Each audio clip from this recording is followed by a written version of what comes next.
Calling to order the Municipality of Monroeville's second budget hearing for 2025 budget. Today is October 30th, 2024. I'm going to open up the meeting with a public comment period for budget items only. If there's anyone from the public that wants to speak about the budget, now would be their opportunity to do so.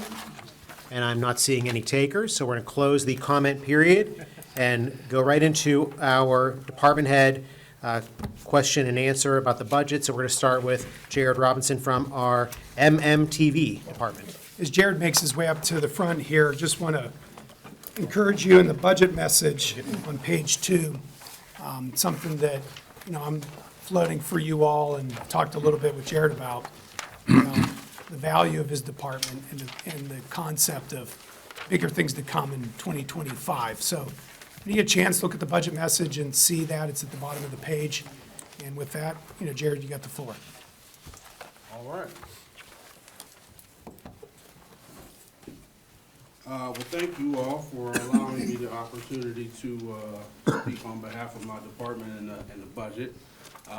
As you all can see, and some of you were joking with me, I put on my good clothes today. Got tired of wearing those polos, so decided to put some clothes on today. But before I jump into kind of the meat of the matter for the budget for 25, usually I just like to talk about the current year and highlight some of the things that I felt like were noteworthy accomplishments from what we achieved this year, being 24.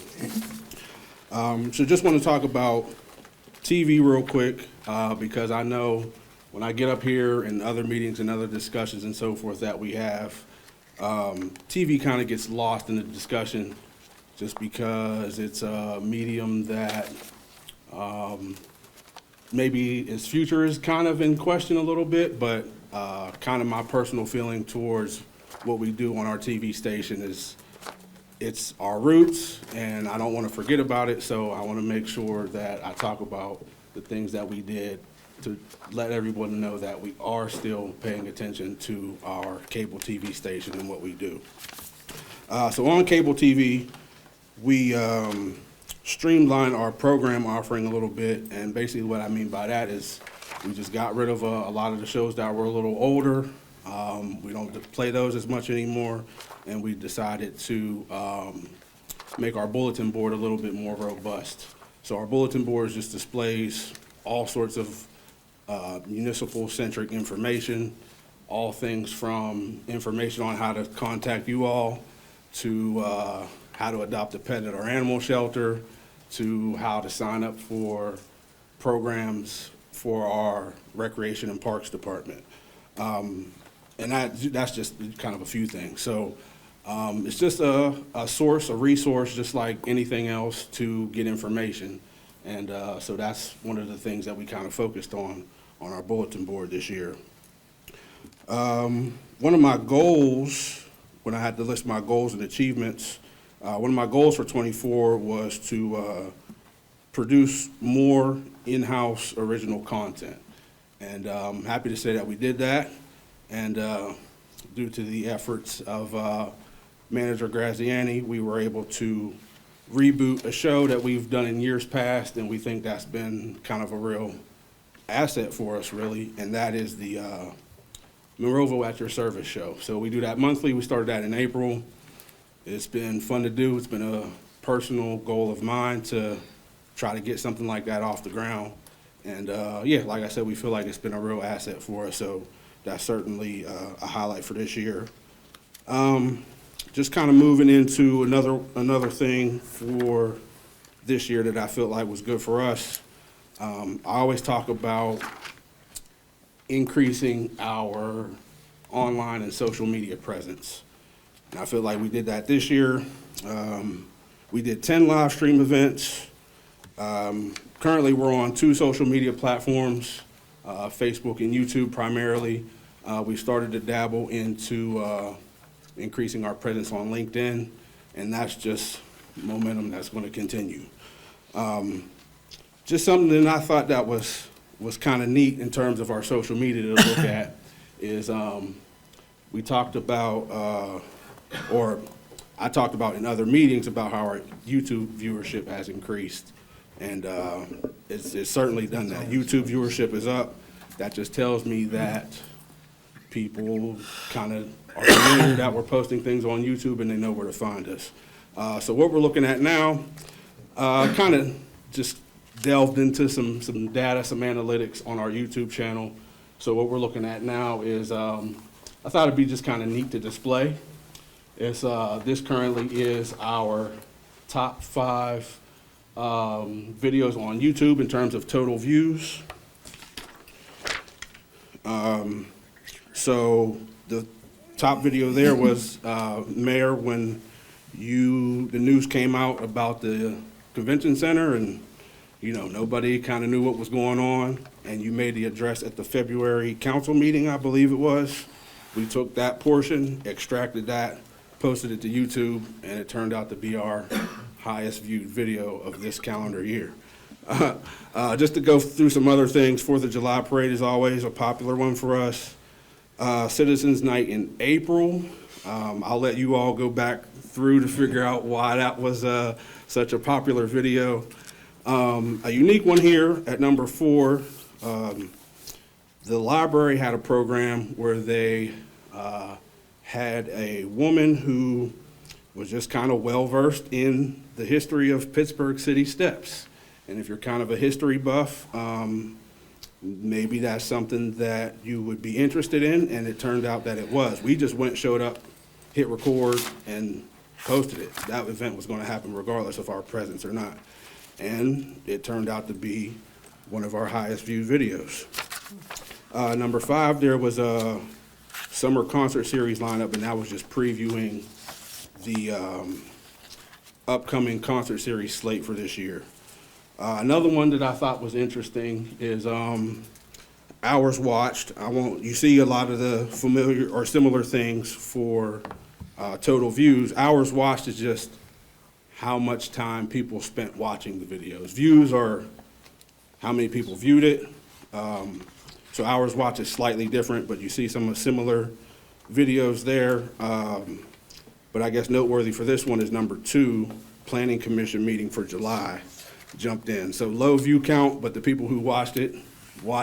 So, and this is just kind of a couple more. Moving over to Facebook. Engagement. See our police torch run. That's always a popular video. We've done that event 3 years in a row. And, you know, it just goes to show the support, community support for our police officers.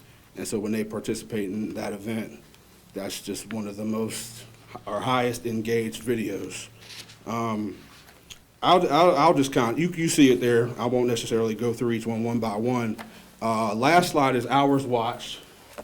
And similar thing here, this is the amount of time that people spent watching these videos on Facebook. So, couple seconds to kind of digest it there to see that last slide. Again, I won't go through them all individually, but I just felt like it was just kind of neat to dig into some data and crunch the numbers to see how people are receiving the things that we're putting out. So yeah, a lot of things there were, and it's kind of a mixed bag too. That's what was interesting for me. It's not skewed towards one particular type of video. It's all over the place a little bit, so that's good. Just lets us know that people are consuming the things that we're putting out, so it's comforting for me to know that.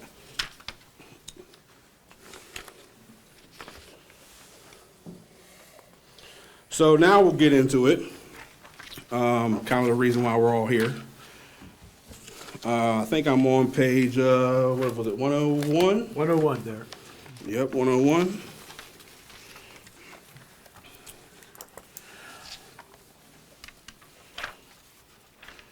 So, the first thing, the very first line, line item 112, that may jump out at you is, so salaries for regular employees. So I think what Manager Graziani was kind of alluding to is that we've been doing a lot with 2 full-time staff members and the help of some part-time staff members.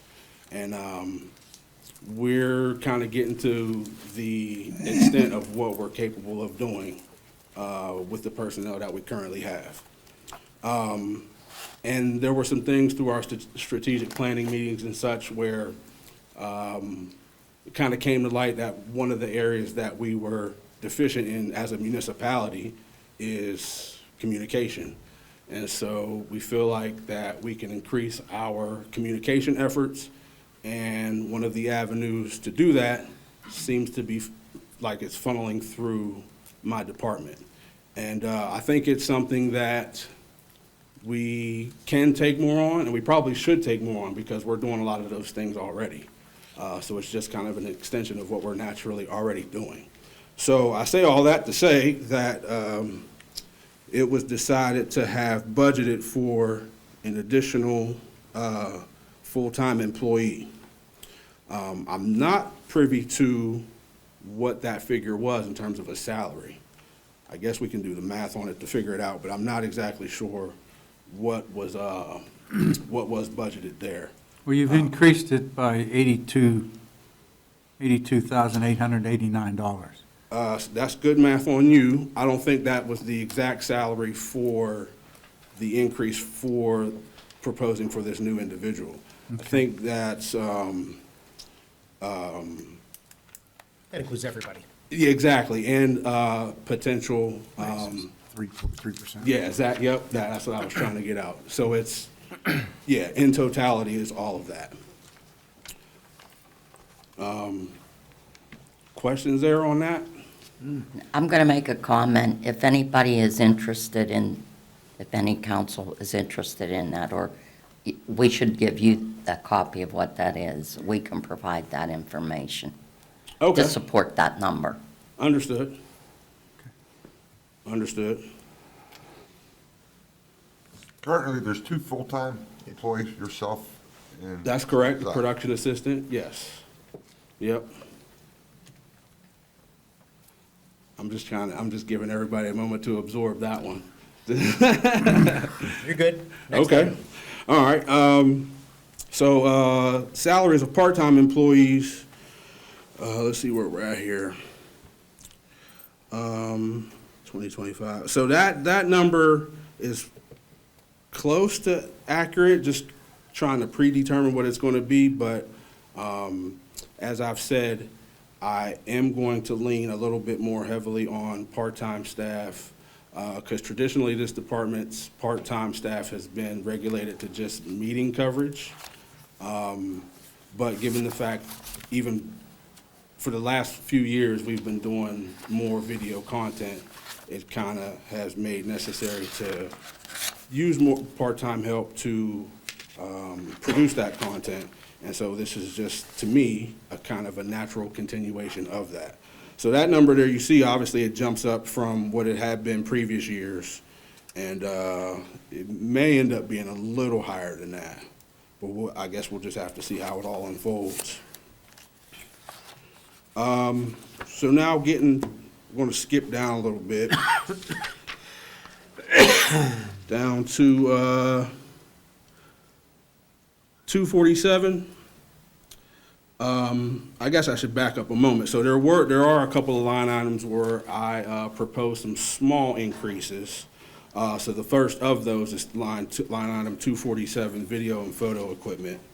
So I proposed an increase of $1,000 there, and that primarily is just because some of our field equipment is getting a little older, so I'm trying to replenish that slowly but surely, most notably cameras, and so that $1,000 increase would help to aid in possibly getting another camera for 25.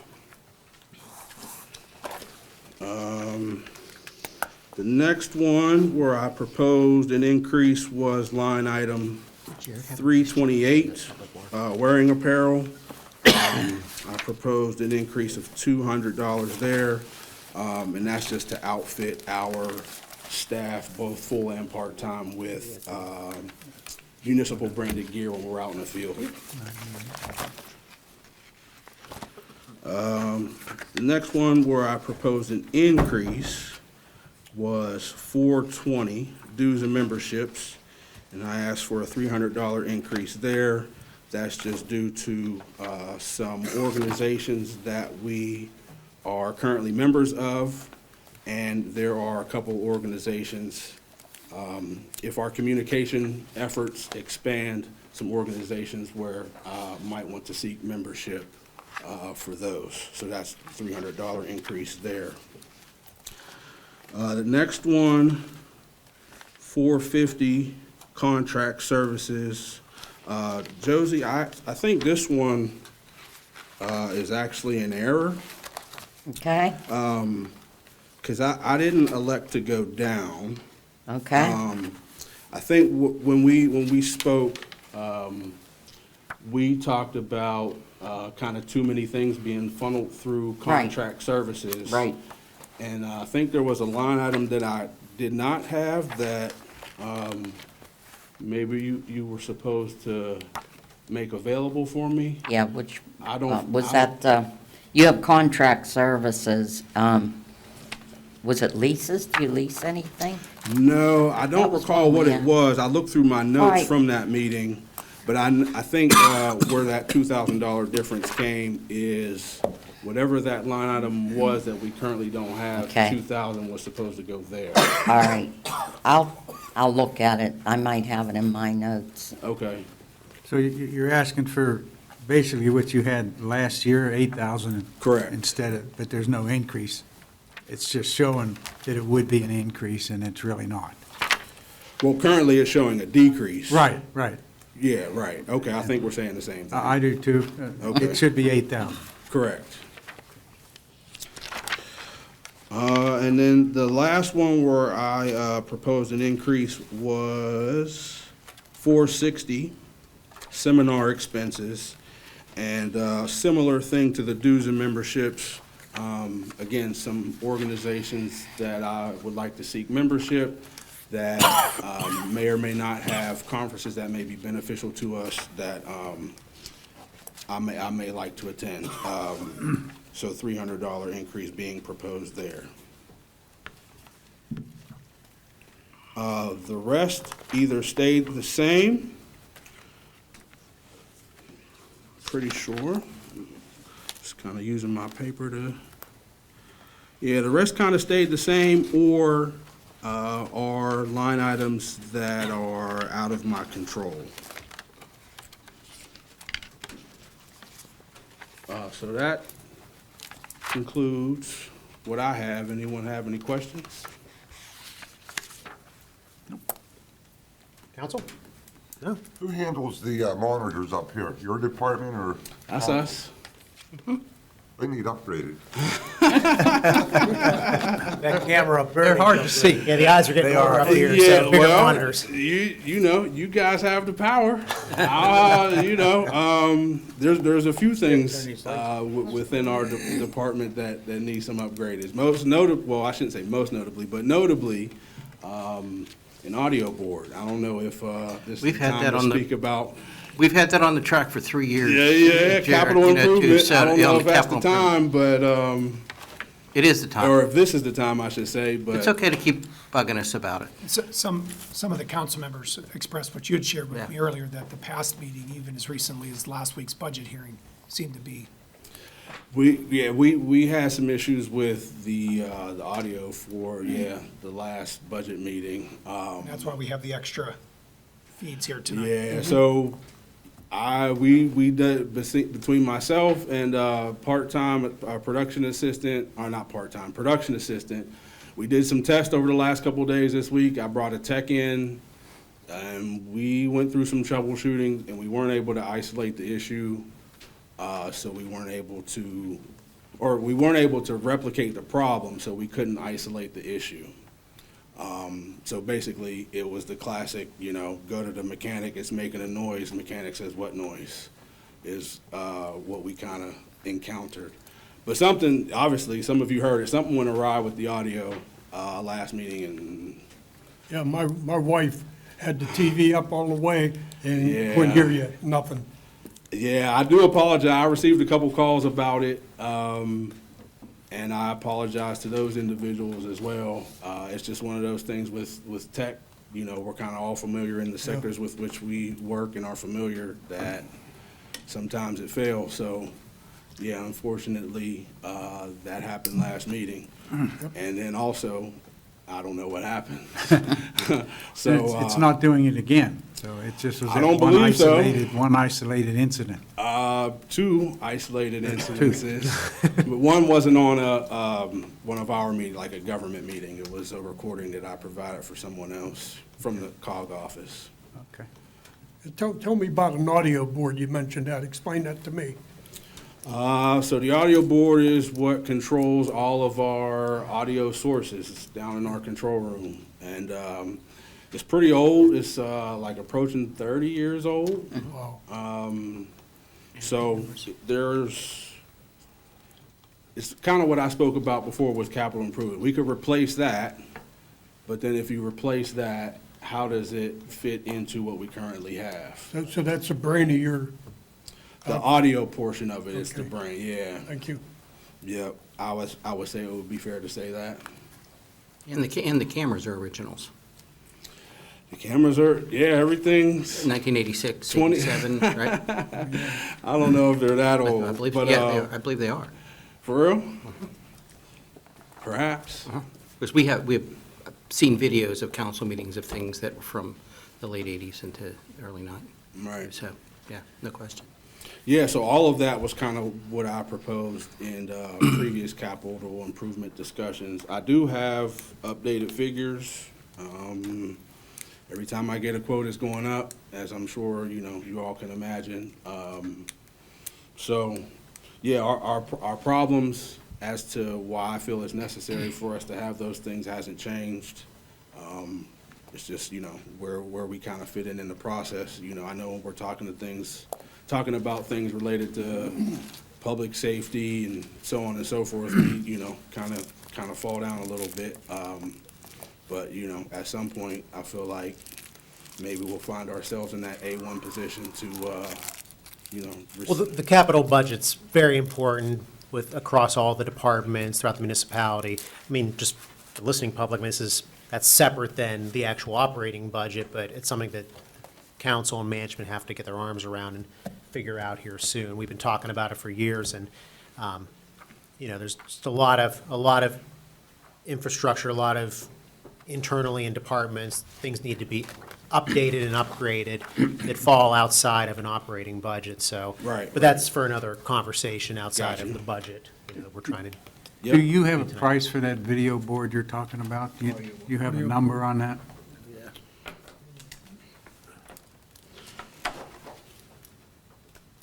Let's see if it's in here individually. So this is,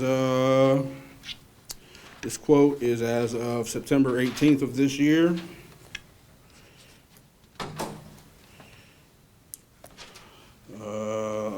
I'll just read from it, because this isn't just the board, but there's a figure of $12,000 here.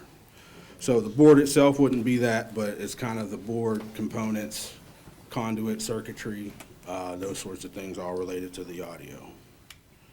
So you can get an audio board probably for less than that, but again, trying to integrate it into Right. what we currently have. It's gonna cost us a lot more. Right. Thank you, Jared. Nothing's cheap. council, any other questions? Nope. Very good, nice job, Jared. Thanks, Jared. Keep up good the work. good work. Jared. Thank you all. And I appreciate you all support as well for what we do. Well, we like those Emmys coming, too. We're putting up, Don't- don't jinx you, I won't. Yeah. You already did. I don't think you can jinx good work, you know what I mean? I don't think you can. Nice work, though, Jared. Good to get you on this side of the remember camera every now and then. No. Once a year, once a year. All right, yeah, well, I'll accept that. Thank you all. Very good. We're gonna move over to our tax office. We have our tax collector, Ladies and Fulkerson, gentlemen. and Doug Comey now. Oh, where's that? Oh, there he is, yeah, there he is. Welcome, gentlemen. How you guys doing? That was a nice presentation from him. Anyway, I hope I can do the same. Before I start, I want to thank council for giving me the resources that we could do our business in the tax department. We hired the new person that was in last year's budget. And turned out to be a good thing. I gave you a sheet for all, because we're not as bad as the city of Pittsburgh, but we do have problems. And I listed the 10, well, more than 10, of the highest exonerations that came about this year. And one of the major ones was the mall. It went from 73 million down to 16. And as you can see on that report, I listed it all, the major ones. There's other ones, many other ones, but these are the major ones. And it comes out to about $900,000, $904. $9 million, whatever it is, 90 million. All right, let's get the commas right Yeah, here. Were we that's talking, we're right. talking I 90 didn't put the million? comments, Thank you. all right, $90 million. Thank you. At 4 mills, it comes out to about $360,000. That's not all of them. That's just give you a little bit of a flavor of what the exonerations have been. I like this one. And these are the major players that went out. So, excuse me, Can you explain to the people out what the exoneration is? that's the reduction in value from a home that's probably, let's go with $200,000 home. And you got an exoneration because you went and filed an appeal. That's All all. right, in that appeal, it went down 50,000, so now your new evaluation is 150,000.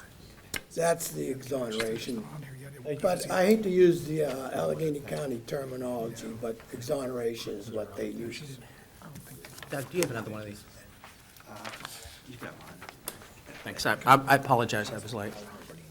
Well, no, you keep it then. So we did have, Take this one. we did have a couple pluses. We had other pluses, but we had the three major pluses. We finally got on board the Forbes Hospital. There used to be two buildings on that Forbes property that was taxable. In 2019, they decided to incorporate the whole 2 lots and make it one. And then, when they did that, they eliminated the 2 taxable buildings. So with Ratchard and the school board help, we addressed this from 2019 to the present time. They finally got to an agreement, and we're going back. They'll be paying taxes from 2020 all the way up to 2024, and the new evaluation will come out in 2025. That's the 2 of them. Also, at the same time, we got the old church, North American Martyrs. North America Martyrs. We finally got that on because we informed them that if you don't have services there, you can't have exemption. They took that off and put it on the board, Home alone, too. and for this year, 2024. And they paid that taxes. That whole parcel.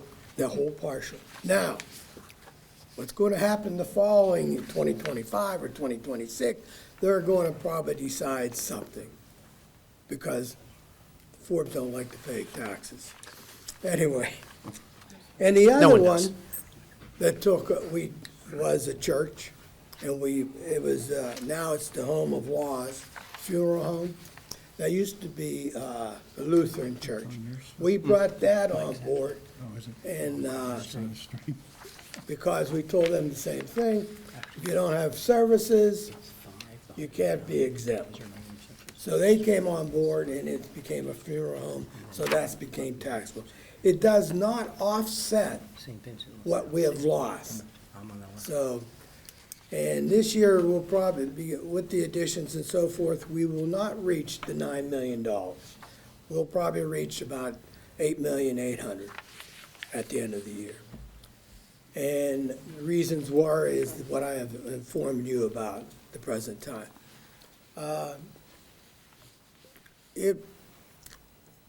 Fortunately, in Monroeville, we have a great business tax. And because of that, it offsets the real estate problem. And you can see by the numbers of what's going on. Because we audit our business privilege tax, a lot of people don't audit, they just, whatever comes in, that's it. But in this community, we audit. And because of your giving us the resources to do that. Because of that, our current taxes go up. Because when we audit, they become on board and they start paying current taxes. And you can see the numbers as they go through. But because of that, and we hired a new person this year, we should be able to continue that effort in auditing. And because of Doug and his two new people who have done a fine job for you and for me, it's outstanding. And the other two ladies that do work in my office are terrific. I think we show a positive return to the people of Monroeville when they come in our tax department. We really don't have that many gripes. We do have a few problems, but basically we handled them in-house. And that's my presentation. Anything you want to bring in, Doug? I just wanted to talk about the business tax for a few minutes. This is, I don't have the actual budget page, it's revenue page 20. We did raise the, I have, All right. we did raise the collections for this year.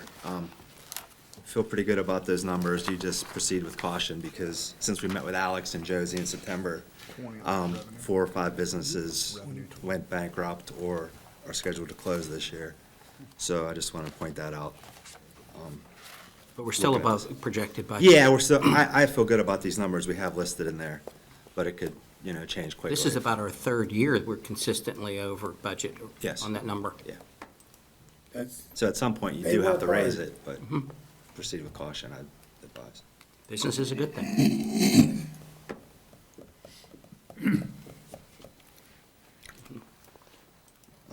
Let's see, what else was there? So we talked about, when we met with Alex and Josie, I'm not collecting Wilkins anymore. I just want to point out that I feel that was beneficial because we're using our resources to collect for Monroeville. It just, in my opinion, was a bad deal. So that, some of these figures on here, the collection reimbursements changed a little bit, and that was the reason why that number's different. I'm sorry, Doug, what line are you looking at? It's the bottom one. 361. Yeah, 361, 630, the bottom, tax reimbursement. It was over 100,000 the last 3 years, now we're down to 100,000. And that's partially because of that Wilkins isn't in there anymore.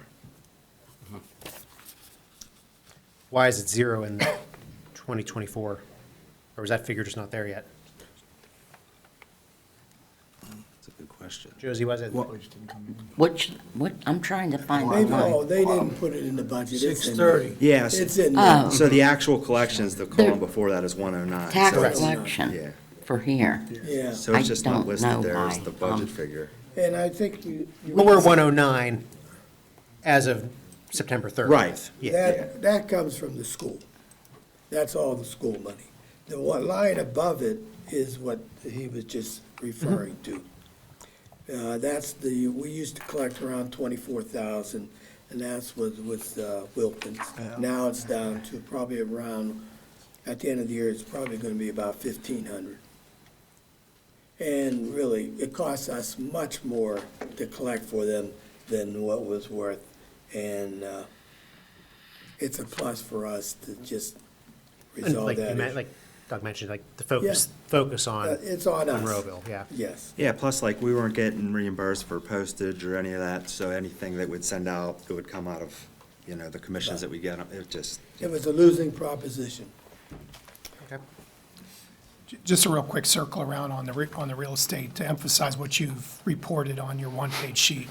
According to the ACFR, the report that we get from 2014 to 2023, there was almost a 1% decrease in our total assessed valuation.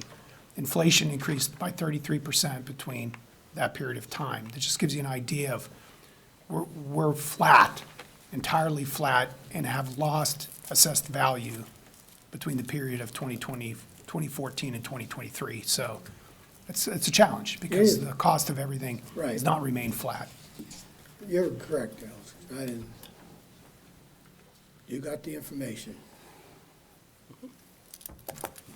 Crew's doing a great job, Pat. Thank you. Here's the part. thank you. Anything else, gentlemen? That's it. Everything you wanted to cover? That's Yeah, I'm it. good. Okay, great. Well, you Council, got- any questions for the tax department? No. No, great job as always. Well, thank you for supporting us. We need it. Thank you. We needed to. Have a nice I night. said last. Thank you. Are you going to do the expenditures or not? Your tax collection expenditures? Yeah, they didn't, Okay. Oh, did you want to Alright, review? we're good. Yeah, well, I guess we did the I mean, every time you think We're of the good. tax You just- department, you always think about revenues, of course. oh, yeah. But there are expenditures certainly in the department. There was nothing, Any outliers you want to go over? there's nothing in there that changed for our Okay. side. It stayed the same from the prior year. There's not, I didn't hire I didn't put a new person in there. We don't have any major event. And most of the numbers that were increased was out of our control. It's really, Yeah. Payroll. Or the- So Right. the one, I just seen this now, so the 25 budget is actually less for salaries than 24 budget. Is that a typo, or is that? Well done, fellas. Now, I think it's in relation, and not to get in specifics, but when we onboarded a new person, if you recall, my understanding is right, we brought them in under. Right. So remember, what we were budgeting, I think, 12 months Right. for one new person. That person was onboarded in the first quarter. Meanwhile, the second person you had left, and then we had a gap. yes. And what we're anticipating this year is that person is the second person that was onboarded here in the last month or two. They were coming in at a lower amount. I think that's it, but I'll look Okay. into it, and Yeah. Josie and I can get back to you. Alex, you're correct. Josie and I can get Well, back to yeah, you you're with correct. the detail. That is it. It's That's it. because you have Right, Mike people left. that are entry-level Yeah. wages as opposed to people that had been there a Right, while. and Mike left, and there was about 4 months gap in between Right. time. But we were budgeting, I'm assuming, I wasn't here, that you were budgeting 12 months for both positions coming into this year. Correct. And we are doing the same for next year, but we brought the other person in at a rate that we know. I'm assuming, but we'll double check. on Okay, that. yeah, just looking at it just like now, like, Yeah, and council, this is on expenditures, page 13 for the tax department.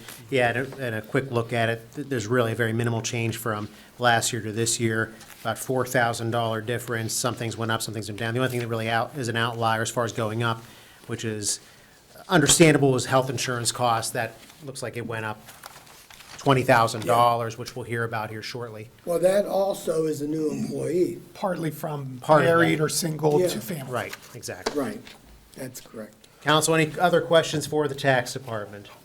Very good. Thank you. Thanks. thank you. Thank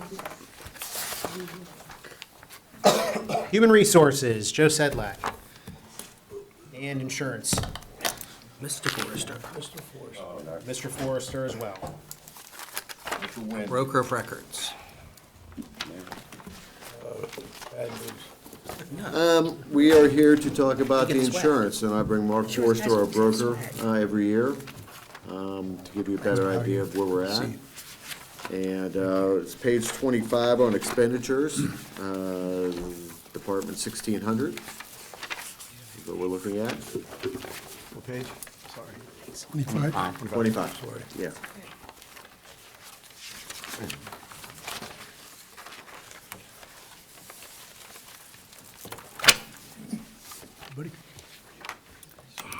So he's handing out the pens so we can just cross out what's Yeah. on page 25, because now we got actuals. We Yeah, well, we went have some actual, so. from estimates to a Yeah, little better. these are purely estimates that I put in because it takes Takes a while for them to go to the underwriter to get our, Mark, that's name's Mark. get our actual numbers. Mark. We, we did get the actual number for the An workers' extra comp. folder. Okay. So we're gonna talk about workers' comp first, which is 195. And in your packet, there's a spreadsheet showing the workers' comp.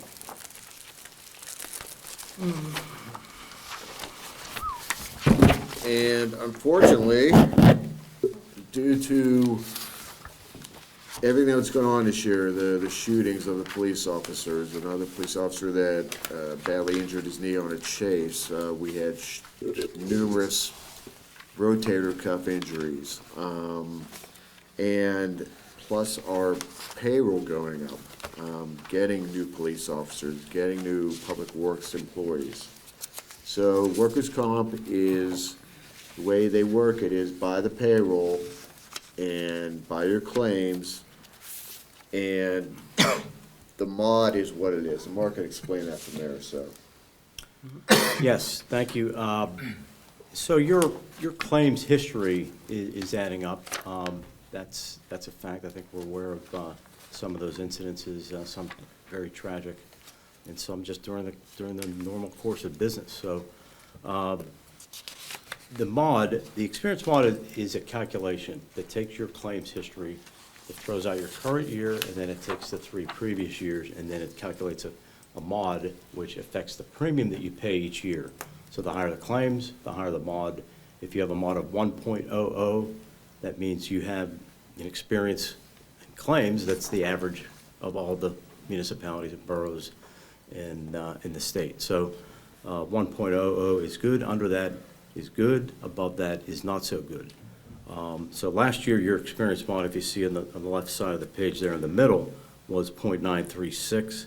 This year, because of the claims, it went up to 1.17. This is just what we have to live with for the next 3 years. And just so you know, as long as I've been doing this, we have never been over 1, ever. This is the first year that we've ever had a mod over 1. And Mark, did you say 3 years? Yeah, for the next 3 years, we will live with this higher mod. And there's one catastrophic claim that it's a big driver for that. Now, the good news is that the state passed laws a few years ago to where your mod can't increase more than 25% in any given year, and they cap any claim at $42,500. So the one huge claim is only capped at the $42,500. So the insurance company, in this case Encova, will get their dollars back in a longer period of time instead of one fell swoop. Years ago, your mod could have been as high as 3.5%, and then companies were going out of business. They couldn't afford to pay their workers' comp, so the state stepped in and made these adjustments. And so although this increase looks heavy, it could have been much, much worse. And fortunately, if you look down, the insurance company actually did provide a premium discount, which they didn't have to do. They provided a premium discount of $65,990. In addition to that, each year for the last 25 years, you have had a safety committee. That safety committee we take for granted because it's been around for so long, but a lot of companies don't take advantage of it. A lot of municipalities don't take advantage of it. That's giving you a 5% credit, which this year, of course, the higher the premium, the higher the credit, is $33,000. So without those two components, you'd be paying even a lot more than you are now. So that safety committee, although it's tedious, and they sit down every month and they meet, and maybe sometimes there's not a lot on the agenda, but over the period of time, that lowers your claims and most definitely gives you a credit each year. So that safety committee should be commended for that. You know, this is what we're going to deal with for the next few years. You demonstrated in the next page what your experience mod history is, and it's been very good. So you've enjoyed those years of low claims, low mod, lower premium, and now it's a little bit of a give back here at this point in time. So Another thing we did, when Mark helped out, we moved the Monroeville EMS workers' comp from UPMC Work Partners to Encova. Now we have all our people under Encova, which makes things a lot easier. It's actually a little cheaper, actually, than UPMC Work Partners. So just administratively, we won't have to deal with two different companies now. We have one company, so we know who the panel is, we all go to the same place, everything, it's gonna be a lot easier. So plus it's cheaper, like I said. Yes. Yeah. Yeah, Joe, you expressed in the past that there was some confusion between many of those, and you were not satisfied with. Yeah, because what happens is. And the fire department wanted the state fund for on the fire Yeah. department, you wanted to stay away Yeah, from. Right. Swift was Swift absolutely was worse. terrible. Thank Yeah, you. they're terrible. And then we went to UPMC Work Partners, but every time there was a claim, I had to make sure that that was a paid EMS person, and not just a volunteer that Right. jumped on an ambulance that went to a call. So it made a difference. Now, I know it's gonna be in COBRA for the whole thing. So, but bottom line is that the workers' comp is gonna go up total $150,000 this year. That's a big, big number. I mean, I wasn't expecting that. So I'm gonna have to throw another 90,000 on top of the 560 I have down there. So it's just, I was shocked at the number, Mark was shocked at the number. Well, the more injuries you have, the more your insurance goes up. Yeah. It's a cycle, and there's nothing can be done about it. We got police officers being shot. We also had a fatality. The Yeah. fatality drives things significantly, because I didn't learn this until this situation. That stays on for a long period of time, and it may be indeterminate, so it's hard from an insurance perspective to understand the maximum of what that loss would look like, because it just remains with us. That's right, exactly right. It's very tragic, of course. On the business end, we're fortunate that this insurance company is sticking with us, that they are renewing the policy. So otherwise, we go to the state fund, and it could be much, much higher. For example, Encova is the only carrier that takes the volunteer fire departments in. If we had to go to the state fund, it's another $30,000 just for the fire department alone. Plus it's a state agency, it's not an insurance And a company. number, so correct me if I'm wrong, Mark, Yeah. and a number of those services that are provided for workers' comp that they look at, you kind of like have to get through the directory. It's not, okay, you're going here for this pre-evaluation, you're not going here for employee assistant. I mean, it's kind of like a mixed bag, is it not? When you come from the state, SWIFT, they don't just say, here's one group. It's certainly more difficult to navigate the process. Right. And nothing against, there's a lot of fine people that work there. Right. But it's a state agency, it's not an insurance company who's out to earn and keep your business. So that's the distinction. Okay. Yeah, but that's right. That's good. Okay, the next is, any questions on the workers' comp? What was the increase again, Joe, from the 560? Well, from five, I'm gonna have to throw another 90 on top of it, so it's gonna be 650 now.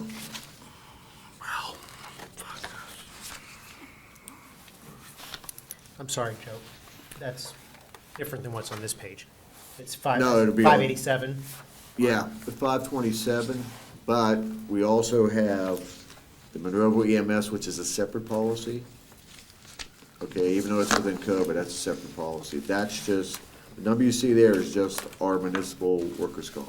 The 587 number Yeah, on here. yeah. What about the volunteer, line 993 up there, the volunteer ambulance?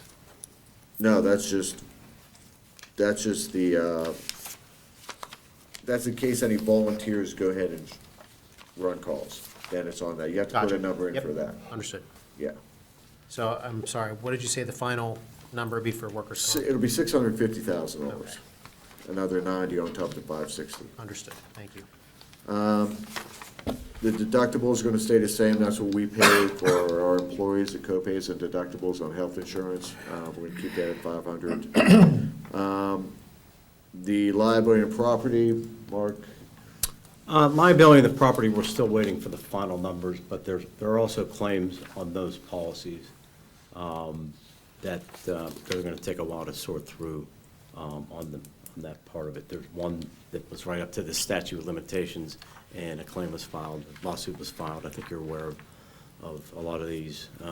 If not, we can speak separately on it, but those claims are also mounting, so I'm looking for an increase, unfortunately, on that part as well, but without a reduction in coverage. So the good thing is we have the renewal, but it's a matter of the final pricing, and we'll explore the deductible options that we have there as well, and come back to you with those figures. I'll get to Joe hopefully within the next few days. What else plays into that number is, we've all discussed this, every time we have a lawsuit, we have a $25,000 deductible. Yep. I paid the $25,000 out of that budget. So we get these frivolous lawsuits, and no matter what, we can guarantee it's gonna be $25,000. Because the first 25 is ours. So that's attorney fees, you're gonna hit that before you know it, and that's, anything after that, the insurance company pays. But every time they send me a letter, give us a $25,000 deductible, so. And this year, we probably had 3 or 4 that I paid, $100,000 total, so that comes in it too, so. Yeah. As opposed to the workers' comp where there's no real flexibility on the deductibles, on the property and the liability, there are, our first priority is the broker is to secure coverage, and then second is negotiate the best possible terms. So we certainly have the coverage in place for January 1. It's a matter of those final terms that we'll get back to you on. The other, we call special coverage, and if you turn to the page after this sheet, you'll see what that special coverage is. And it's a very important coverage, and you see the details of that coverage, and that pricing stayed roughly the same for this year, so there was no claims on that policy, and that price remained flat within a couple $100. There are new exposures this year for the convention center. Mayor and council should be congratulated for keeping the convention center here. As a business owner in the municipality, trust me, I really appreciate that. And what you guys did and the time you put in, it can't be thanked enough from the business community. On the coverage part, we have added the convention center onto the policy. There will be an inspection. They'll come back to us with a final number of what that replacement cost should be, and we'll adjust that accordingly. That should be in the next few months. They'll do that inspection. And then there's another layer of liability coverage that we placed on the convention center because you do have exposure there, even though there are contracts in place with the associated parties underneath, and you're not operating the convention center. There's what we call a lesser's risk policy that we added to the liability coverage, and you see that figure there as well. The volunteer fire departments, more stable in terms of the renewals, and I anticipate that being more of a single-digit inflationary increase on the volunteer fire department exposure. And then Joe mentioned the EMS, which we placed within COVA on the work comp. Well, I'm sure you all know, we do cover all the fire departments, we have to, so the fire departments, properties, vehicles, we cover that.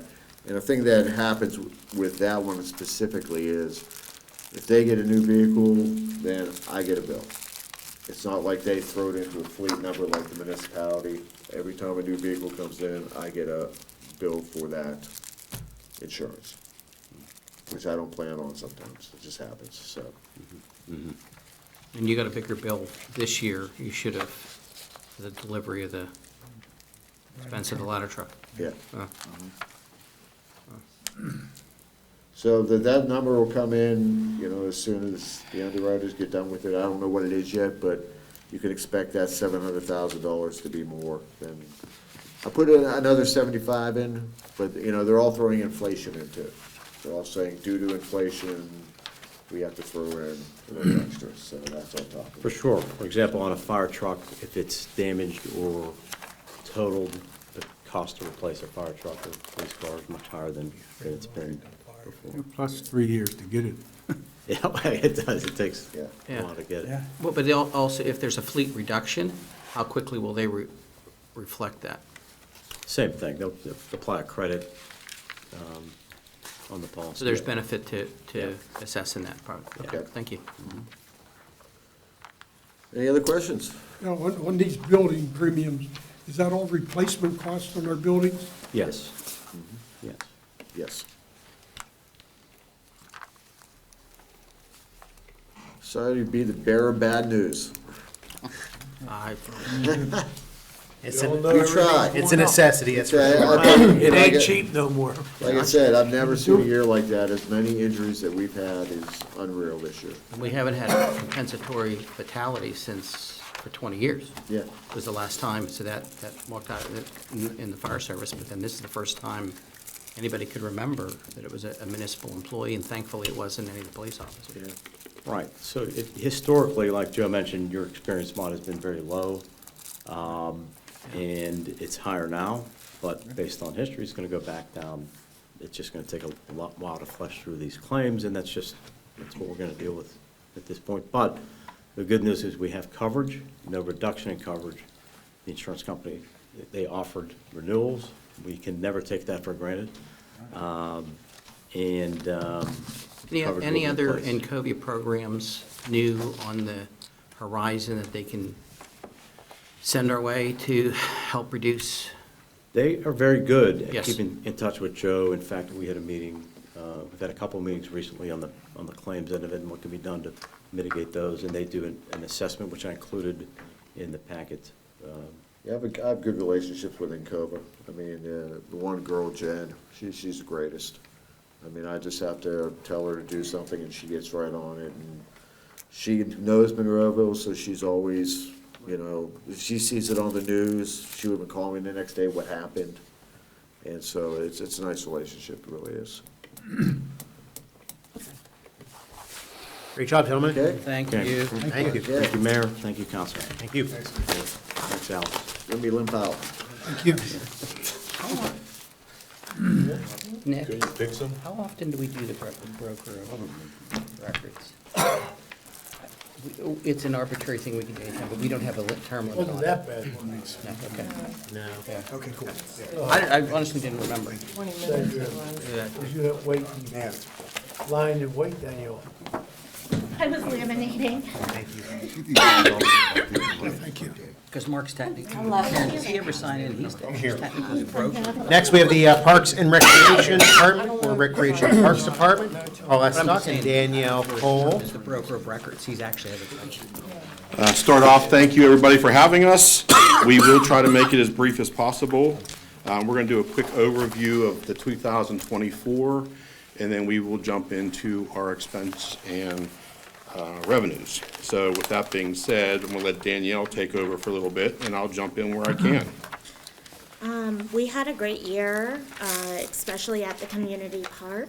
We did some wonderful events and some staples like the Trail of Treats, the Extravaganza, our concert series, of course, the Jazz Festival, Community Day, those great things. And then we also got to add in some new additions this year, like partnering with HN and bringing Walk with a Doc to the park. We had a bring your own pool party, and we're super excited. We started an Acoustic Roots concert series, an open mic night this October, and it was really enjoyable, and we're very excited to continue it. If you look at the picture to the left, Danielle had the gazebo decorated with lights, and that's one of the gentlemen that came and performed for us. So our goal for next year is to add this into our repertoire for next year for our concert series.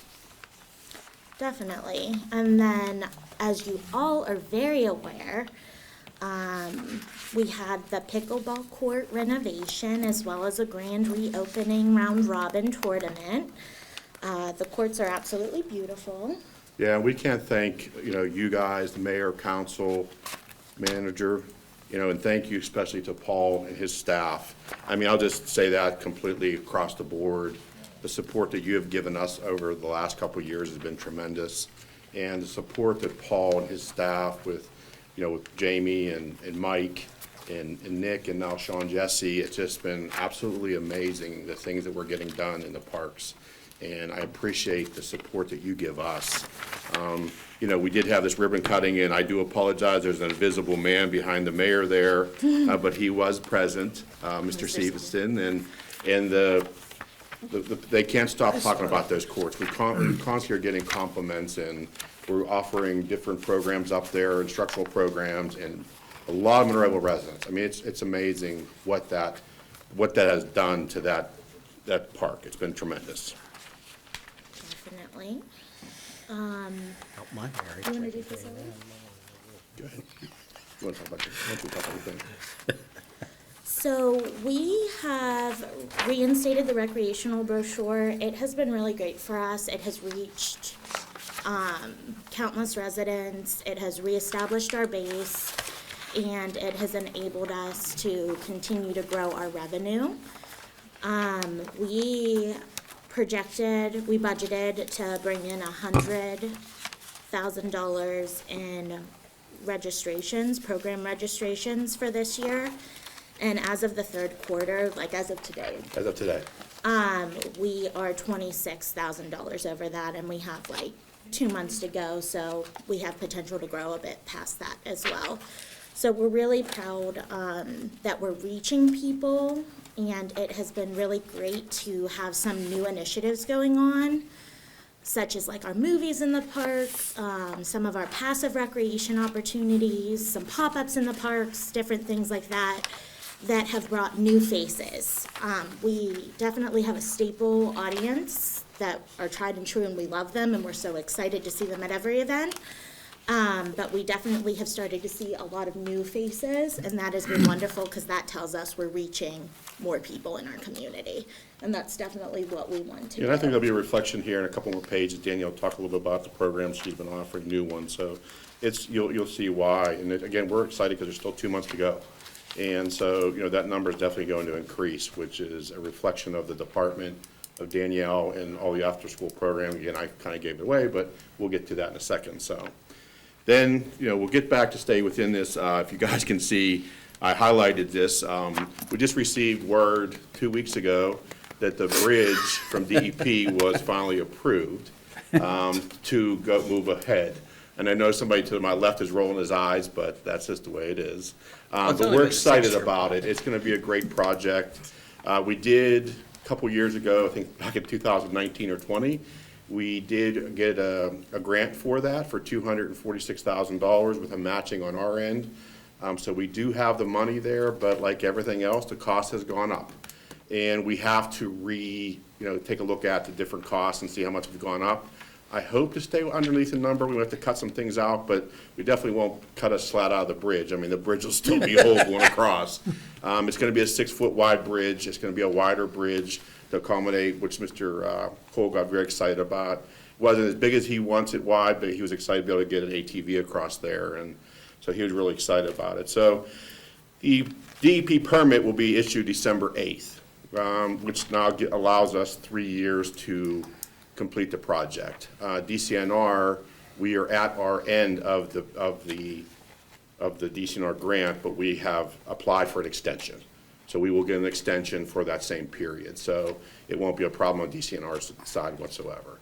Was there any conversation, this might be outside of budget, was there any conversation with the Westmoreland Heritage folks as far as costs have gone up, as far as any kind of funds from Yeah, they're willing to them? chip in and help out wherever they can. If we exceed that number, they're Okay. willing to jump in there.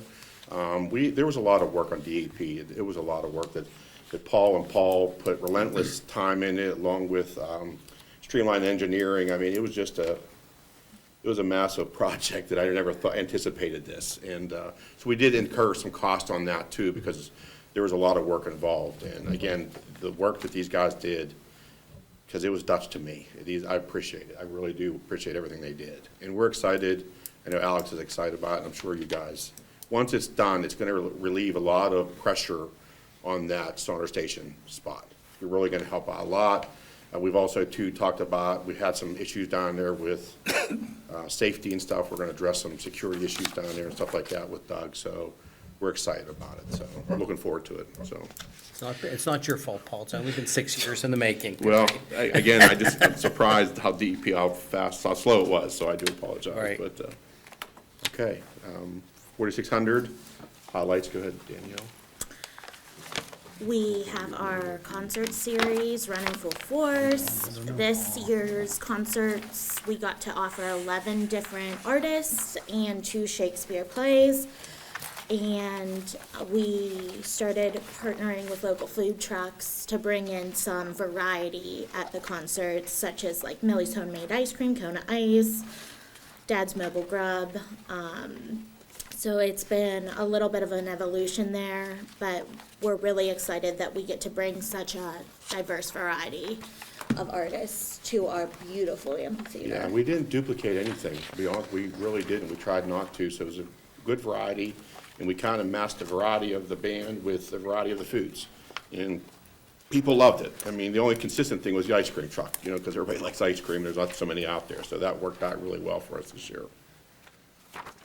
Yeah, and then we go into, still under 4,600, because it's kind of a community service initiative, is our Camp Chippewa, which is our special needs camp. It is still going strong. We do have a smaller number of campers because we have to have a lower ratio of counselors to campers because of the needs of the individuals. So we can only accommodate as many people as we can staff it. But it's been really positive. It's very tried and true and well received in our community. They definitely had thematic weeks that went along with their field trips. They went to some great places, like the Science Center, Kennywood, the zoo, and we ran that for 8 weeks this summer. And it was definitely well received by the community, and it's a special thing we do that serves our special needs residents. Special events wise, we are doing our typical events, the extravaganza, Kids to Parks Day. We added in the pool party, the bring your own pool party. Our Trail of Treats was the most beautiful yet, and that's in a large part due to the weather, which unfortunately I can't control for other years, but this year it was picturesque. We had close to 400 kids come through, so yeah, probably double that with parents, and we had a really nice time. We had some really adorable costume contest winners, and we really enjoyed that all. We're headed back to Monroeville Volunteer Fire Department number 4 for our Winter Wonderland party. Instead of being at the mercy of the snow and the rain in the park, we are going to try to go back inside. I think Santa Claus will be joining us again. We'll have a hot cocoa station, cookie decorating, arts and crafts, you know, my favorite things. So it should be a lot of fun. We're going to continue full force with our holiday light contest. Please go out and look at houses and nominate houses for us to judge within your wards so that we can make sure we see all the best houses and everybody gets a good shot. We have different categories, like one's like traditionally elegant, and another one might be like Chevy Chase. So we're really excited to bring that back again. It went really well last year. And per usual, we are a Excuse me, outpost. is Santa confirmed? Yes. Okay, thank you. Just want to make it that public. Santa is confirmed, okay. We are an outpost for Santa letters. If you drop them off by the deadline, which is the second week in December, we make sure Santa gets them so that he has time to respond. So So we Great must be communi- very, very good and not naughty to keep getting Santa Claus all the time. you could say that. So, Is the Santa mailbox up yet? no, it will hop up right after rush it. It Thanksgiving. might be a good idea to put that right outside the doors, so after hours, people can still come up and. Like put their outside? Yes. Okay. Put their letters in there. Sounds good to me. Sounds good. So community outreach, we have continued with our after-school programming at the local elementary schools. It's been going great. We really love our partnership there. It has led to some other opportunities like participating in their career day. The municipality came out in full force with representatives from the police, Public Works, Parks and Recreation, and the manager. And it was a really nice time to work with our counterparts in the school district and reach the kids on a whole different level, like not having to have them sign up and get transportation to us has been great, to have access to them. We did some fun things, like we brought the Carnegie Science Center Mobile Fabrication Lab to all the elementary schools. We actually are still in the process of that. And then one of the biggest hits was like reading reinforcement, which we had the kids read to therapy dogs. So that was super fun as well. We also were able to put on a Take Your Child to Work Day for municipal employees. We have a nice little picture there. I think we had like 16 or 18 kids. We would love to continue that so that the the professions that can't have their kids at work all day due to the nature of safety can still have their kids participate, and it was actually really fun. We did a little role play, and they pretended to be you guys. And learned what council people do, the mayor does, the manager, the solicitor. And we did a scavenger hunt to all of the different departments and had really a lot of fun learning about local government and what their parents do for work. So we really enjoyed bringing that in this year. I think you're moving along pretty good. You're for the Frozen Camp? Oh, yeah. So for summer camp, we added our summer theater camp last year, and we brought Lion King kids to Monroeville. This year, we brought Frozen kids, and every year, they really outdo themselves. It's really impressive what that partnership with the high school musical does to create such a vision. Municipal Television is working on a behind the scenes and a DVD of the performance. We plan to have a premiere party probably over the Thanksgiving holiday, so we'll send you all invites if you want to come. But it's been a really, again, great partnership with the high school musical, and it's something really cool we've created within the community that not only is something great for the kids to do for a week, but it also allowed community members to come and enjoy the performance. They performed 2 times this summer as well. We are continuing to run our programs at Gateway Schools, Garden City Pool, Garden City United Methodist Church, all of the Monroeville Parks, Monroeville Senior Center, the Municipal Building, and our private contractor facilities, who we partner with to bring specific things like dynamic music studios. And we are covering year-round programming for arts and crafts, after-school programs, aquatics, health and fitness, instructional, sports leagues and clinics, and leisure activities. And lastly, Monroeville Summer Day Camp. Yeah, so our summer day camp is really a gem that we have going on. We had a 10-week run this summer, and we had over 350 registrations. And we gave Monroeville residents preference to register for that, and I anticipated we would get a nice showing for that. And then like a week later, we were gonna open it to non-residents. However, within 48 hours of opening it to residents, we were at full capacity. And we had to see what we could finagle to accept some more, because some people got into like the first 5 weeks and didn't get the second, or vice versa.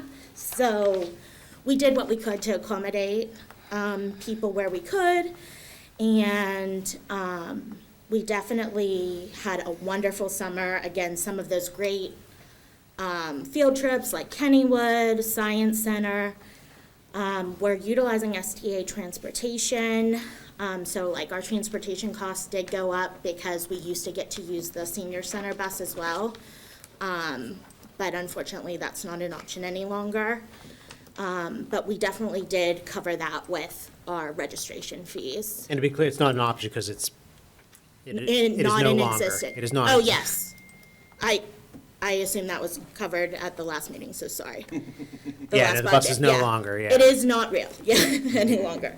So, we also still have continued our partnership with Garden City Swim Club to be able to use that for both of our summer camps.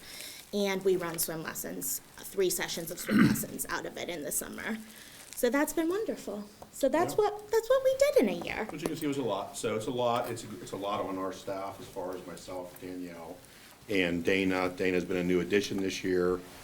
He's been fabulous. He definitely brings a different perspective to our things. He does a wonderful job with flyers and just a lot of different things. He's a good communicator and enjoys stuff like that, so it's been great. He's also been a big help to us with our concert series. Before we'll jump right into this, the gentleman up here, the eye in the sky, Jared and his group too, want to say thank you to him for everything they do for us. It's just tremendous what the MTV group does for us, so I appreciate them, MT15. I gave you guys, again, a little overview of what we do as far as our expenditures, what's going up. It will reflect, so we can go to expenditures, page 75. It would be our first one. There is expenses in 3365, which is the Monroeville Community Park. Mr. Hugus, he carries all those expenses. That's his staff. Seed, he'll go over that. So that's the reason why we don't have anything under 3365. Our expenses start in 4500.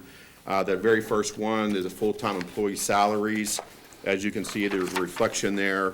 In 2024, it was 203,234. This year, it's 300,109. Again, this is an opportunity for us, like everybody else, to ask for another staff member.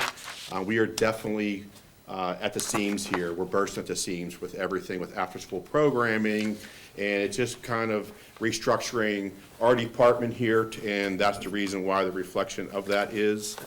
I don't know if the manager wants to go any further with that. Yeah, I mean, We'll just move forward with we've that. noted in a couple of things, in the budget overview and then in the goals and objectives that I've presented to you this year. We talked already about the TV department becoming a communications department, and in this department, what we're anticipating is filling the director position and then backfilling possibly the position that would be vacated by the moving to a director. So one way or the other, what we have is 3 full-time equivalents. We've had 3 for a number of years, going back quite some time, maybe 15 years, but we've had 4 in there for a long time. Correct. And I don't know if you can tell, in the interim, we've added a lot at West. 20 years ago, you didn't have West. You weren't doing program at West. Well, 20 years ago, you had that staff of 4. Now you have a staff of 3, and you can figure it out. This department needs the extra resources and time devoted to it. The return in investment is obvious just by the quality of life and what's happening with the programs filling up as fast as they can. So it's in a number of areas that we've done in the narrative to cover. There's not a lot of new hires into this year's budget, but this would be one of them. And again, Jared's department would be the other new hire that wasn't budgeted for within this fiscal year. And again, since Alex has been here, we've had a number of conversations that we want to look at the future and what it holds and the different different projects that are out there, finding more grant money to help offset these costs of, the rehabs of the parks and stuff like that. So there's a lot of additional things that we need to do that Alex is really asking for this department to do, and we can utilize that extra person to help Danielle and our department with a lot of other programming too. And when you mentioned Dana was replacing an FTE. You had a full-time equivalent. He came on board Correct. entirely new for you this year, but that was a person that was serving in that position previously. Right. Mhm. Alex, there was one other department that asked for an employee, and that was the senior center. So, yeah, we were moving someone from a part-time to To full-time. full-time. And then we were looking at moving another part to full. So, yeah, the net equivalent may be one full FTE. That makes sense? Yeah. That might be a fair way to say it, but we're talking about brand-new FTEs with these 2 departments. So you're right. I mean, there is a, I'm right, but I'm wrong. I got you. well, it ends up being a full, yeah. That's okay. 'Cause we The get after-school, this now. the after-school program you mentioned, is that done, Police department. that's not that's not an employee of the rec department? Yes. We don't, That's that child right there.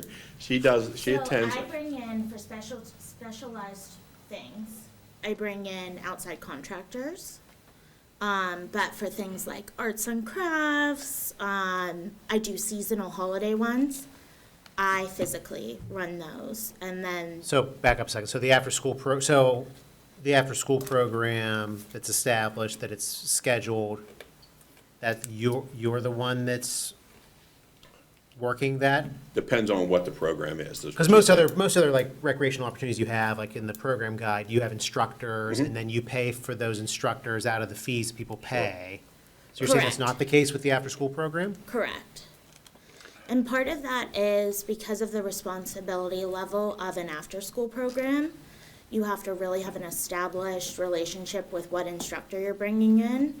And I do have a handful of people that is feasible with, but it wouldn't be as feasible as, like, I can hire a fitness instructor to instruct adults who are their own autonomous people who can show up or not show up, leave when they want to leave, go with whoever they want.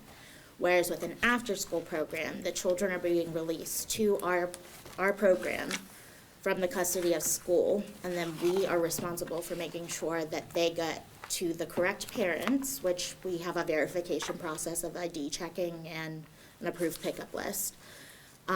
So we have needed consistency with that, and we have been able to start that with building the rapport through me being on site at least for each start of a program. Like, we have one with Dynamic Music Studios. I show up for their first one and she runs the other 4.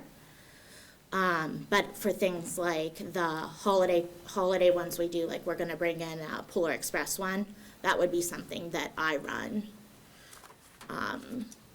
It's just like a creative outlet, fun day for the kids. And it's been positive for the consistency purposes. So does it run Monday through Friday during the school year, the after-school So- program? No, they're after-school recreational programs. So we bring them to the 4 public elementary schools, and then the one of the Catholic elementary schools in Monroeville. And the kids register for either like 4-week clubs that we offer or one-day pop-up workshops. So like the Polar Express one is a one-day evening program, after school to evening program. Whereas like our Music Makers is a 4-week club that we hold, So this week here, for instance, you had Cleveland Stewart yesterday and UP today, or vice versa? vice versa, yeah. Yeah, so she had to attend both of those. Those run for 4 weeks. But then there's something else might jump on for Monday at a different school. So it could be Yeah, Monday, like Tuesday, next Wednesday. Thursday, we have the Fab Lab coming. So there'll be Tuesday, Wednesday, Thursday. You know, she'd stagger. So some of them, there's an outside company that's doing it? Yes. Correct. And you're just there. But are there some that there isn't an outside company, it's more just like Correct. daycare, after-school daycare, or after-school, Recreation, yeah. like, are they staying after school? Is it one of Yeah. those things? Mm-hmm. It's not an evening thing. Correct. And the pro to it being after school has been that parents don't have to transport them 2 ways. They only have to pick them up once. So it has been really great for our enrollment numbers, and then the parents have really enjoyed that it gives them more time in the day or frees Oh, them no, up. I understand the Yeah. merits. It's interesting that it's a staff, you doing it, and not, like how summer camps, the rec department hires instructors. Camp Right. Pee Wee, they hire instructors.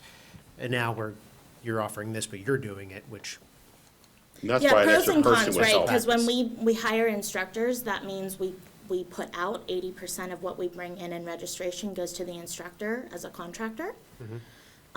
Whereas it's a wash, like it comes into our department, we cover cost of supplies, and I'm not eligible for hourly overtime pay, so it washes out into Okay. my normal schedule. it just sounds like you're in more places than what you need to be, 100%. is what I'm trying to get at. Yeah, no, I appreciate, I know what you're trying to A do. lot of places, We're- for That's why sure. we're stretched thin. I mean, that's what we really are. And that additional person could definitely help the programming side of that too, you know, with some flex time or something like that to help, so that they're there, not after hours, you know what I mean? Like, that's a part of their, again, it's a flex time. Right. Is what we're looking for. And those are for clarity's sake, because this will speak to another question I have too, but, so those programs are after school, and there are recreational programs that just coincidentally take place within the physical confines of school district programs. But my other question then, has there been opportunities in the past 2 years in terms of cooperation with the school district that maybe we need to talk to them about to further any other programs that they want our help with. Am I making sense that they're? Yeah, I mean, she stays in differentiating constant contact, and we're always Right. trying to improve that. Our relationship with the school district is fabulous. The relationship, Right. we still don't pay for it. The new gentleman came on that took Bob's position, John Walsh, has communicated with us. We're having a little bit of a glitch with security right now. We're having some security issues, and we're working through the head of security up there right now, because we're not able to get into the building like we used to, so we're working through that dynamic, but otherwise, the relationship is still a great relationship. So right now, it's working in our favor as a positive. Absolutely, still is. Yeah, Again, so in our favor and the community's Yep. favor. Oh, yeah, absolutely. Yeah. Of course, you're fulfilling your mission with it too. Yeah. Just if there's other opportunities that it goes the other direction, the school district. Yeah, needs so to have it. I've put the olive branch out to the administration levels at all of the elementary schools that how we can support with recreational community initiatives, we're happy to. They have been really receptive and happy to let us program the after-school recreation, and they're excited when we bring in like the educational components of like the reading reinforcement with the therapy dogs or the makerspace kind of fabrication lab stuff coming in from Science Center, and then of course like we have to throw in some fun too, Yeah, like if you- leprechaun traps and I'm There's sure a years fee for ago. those classes? correct. Yeah, and years ago, we had kids, it was easy, they offered those. They don't offer them anymore at the school district level. So we have to help substitute that, and that's what we're doing.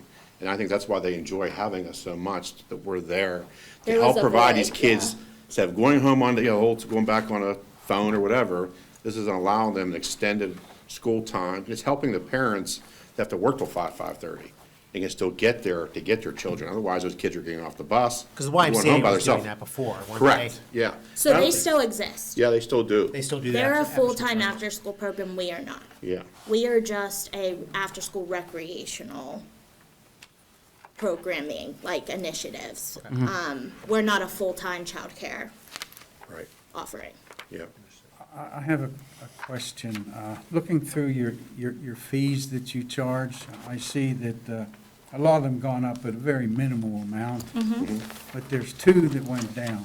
One is very minimal. It's cardio kickboxing. It was 93, now it's 90. I really don't have an issue with that one. I have a question on non-resident fee. It went from 155 to 130. What was the reasoning on that? So the recreational side, and what he's talking about is, again, we're jumping ahead here for our picnics. We weren't in line, if you look at the consistency here, we weren't in line with all of our others as far as when you go from 115 to 130, like you'll see 110, we jumped up to 155. So it was just a clerical error. The number was right in 2024, but it's not, we re-corrected it. Like, it was just a typo, is what all it really was, Bob. So what's the number for 25? So 2025 is what you see there, which is, goes to 155, it goes to 130. It should have been 125 in 2024. Okay? You say 110, 155, it should have been 125. It was just a clerical error. It was a typo, Okay. okay? So we just re-corrected that, and actually Danielle Because caught that's the that. only two I saw that Correct. there was a discrepancy. But you'll in. see Yeah, all of and our, on the kickboxing side, that's a change in instructor. Yeah. And it's trying to keep it in line with what our other program offering, so it's competitive in that market, so people will pick it. Okay.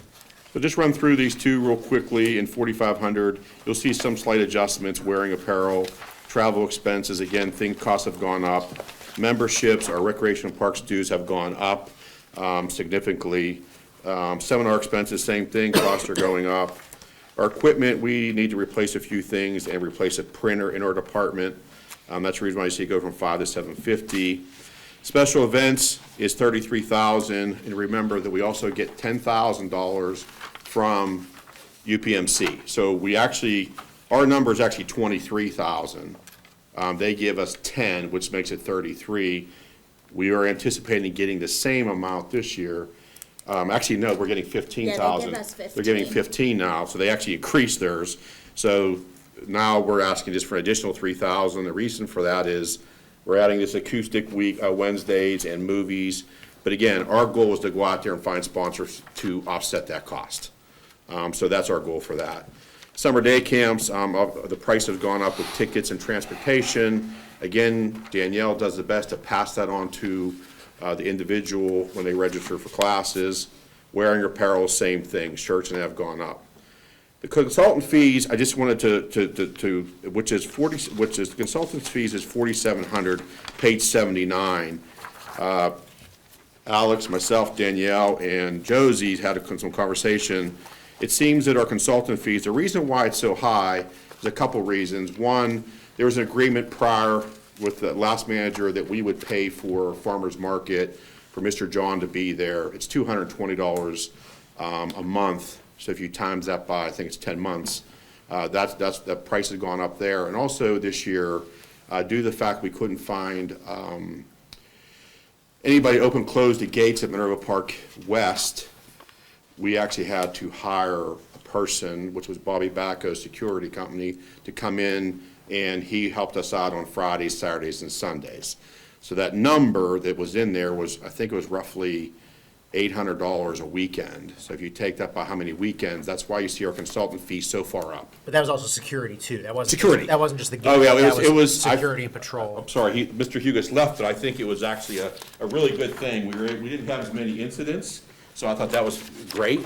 But again, there's a cost to doing that, and we talked about different ways to offset that cost, and Alex has some great ideas, and there was some talk about maybe Public Works and somebody working the weekends, but also too, we incur too Monday through Thursday when they're not up there because we don't have anybody able to close the gates. Public Works staff has to go up there and shut the gates Monday through Thursday all summer long. So they've been going up there, I think, was it 2 hours? So it'd be 2 hours, Well, right? It's all year long. Yeah, that's what I'm saying. It's all year long right now. So we really have to relook at that. I know Mr. Hugus is trying to figure out ways, and Alex and myself. Josie, I don't know if you want to make a comment about the consultings. We also, under consultings, we were doing some, we were paying for things. It just wasn't jiving. So Right.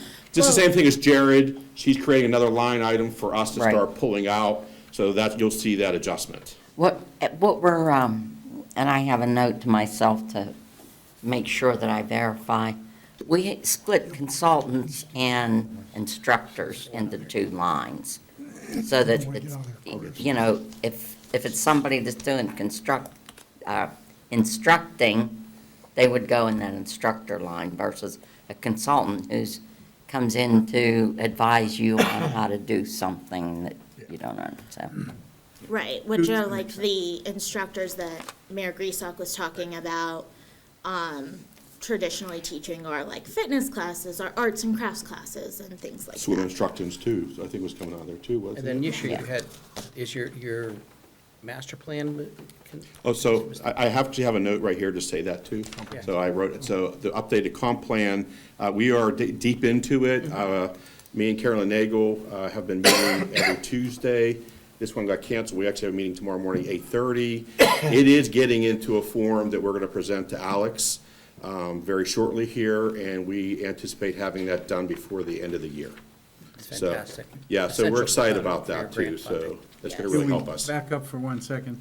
Do we compensate Public Works for coming up and doing that? They get Yes, compensated? yes, sir, yeah.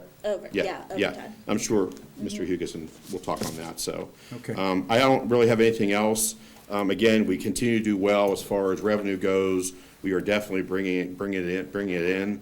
So we'll really help offset some of these expenses. If you look at our expenses, we really aren't that far off from years past in each department. What we just figured is, what you're seeing is the expenses because of the added person in our department. That's why we are showing it a lot higher than it should be. Otherwise, across the board, we really try to maintain what we have, and we find creative ways to do that.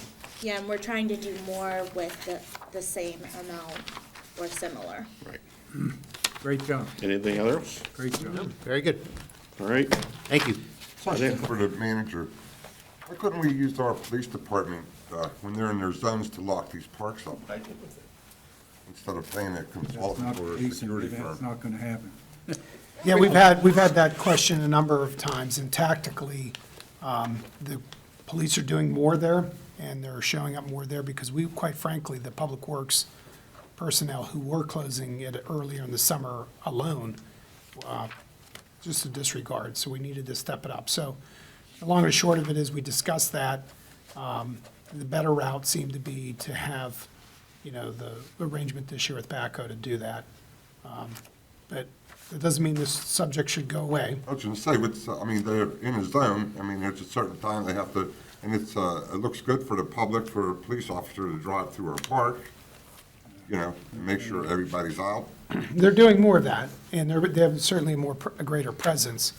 But when it came down to being there at that time to consistently do that, it just, from a manpower, from a call, you couldn't control what was happening. No, The you community can't couldn't control even them. tell. think That'd too, be a So- call an emergency, but I'm saying, they have zones.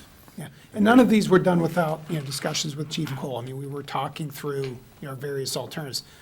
The ability of the person living there doing it, which we've had for a number of years, just You can do that. wasn't maintainable. Nobody would do it.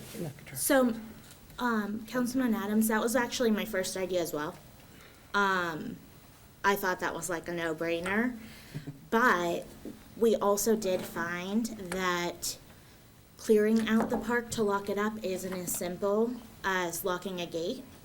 It is a process that can take an extended period of time, and the amount of time it was gonna take, they were uncomfortable with tying an officer up for. So, Or maybe we ought to get automated gates and. we agree, They'll we close agree. themselves, and Again- if they're stuck in there, they pay We a fine.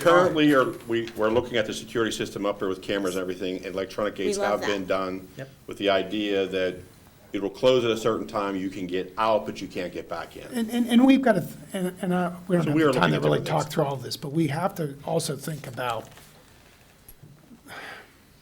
the public is changing, and whether it's obeying the rules, we can put signs up, but there's a lot of ignoring of the signs. And we're to the point where the parks are as busy as they are, that there may be thought given to like a park ranger type person that has more hours and responsibilities over these kinds of, times a day. We all have been to state parks, we've been to the county parks. You expect to see someone who can enforce the dog on the leash rule. Your police officers aren't gonna wanna be in parks, getting involved at that level, and I'm not sure that's what we're designed to do as a police department. But, not that they don't have a role, and they should have a presence, and they need to be there, but there's a lot that goes on in the various parks. And not that we have a lot of incidents, but we've had close calls where people are arguing with people about, why is your dog not on a leash? There's a sign there, and people are like, you don't tell me what to do.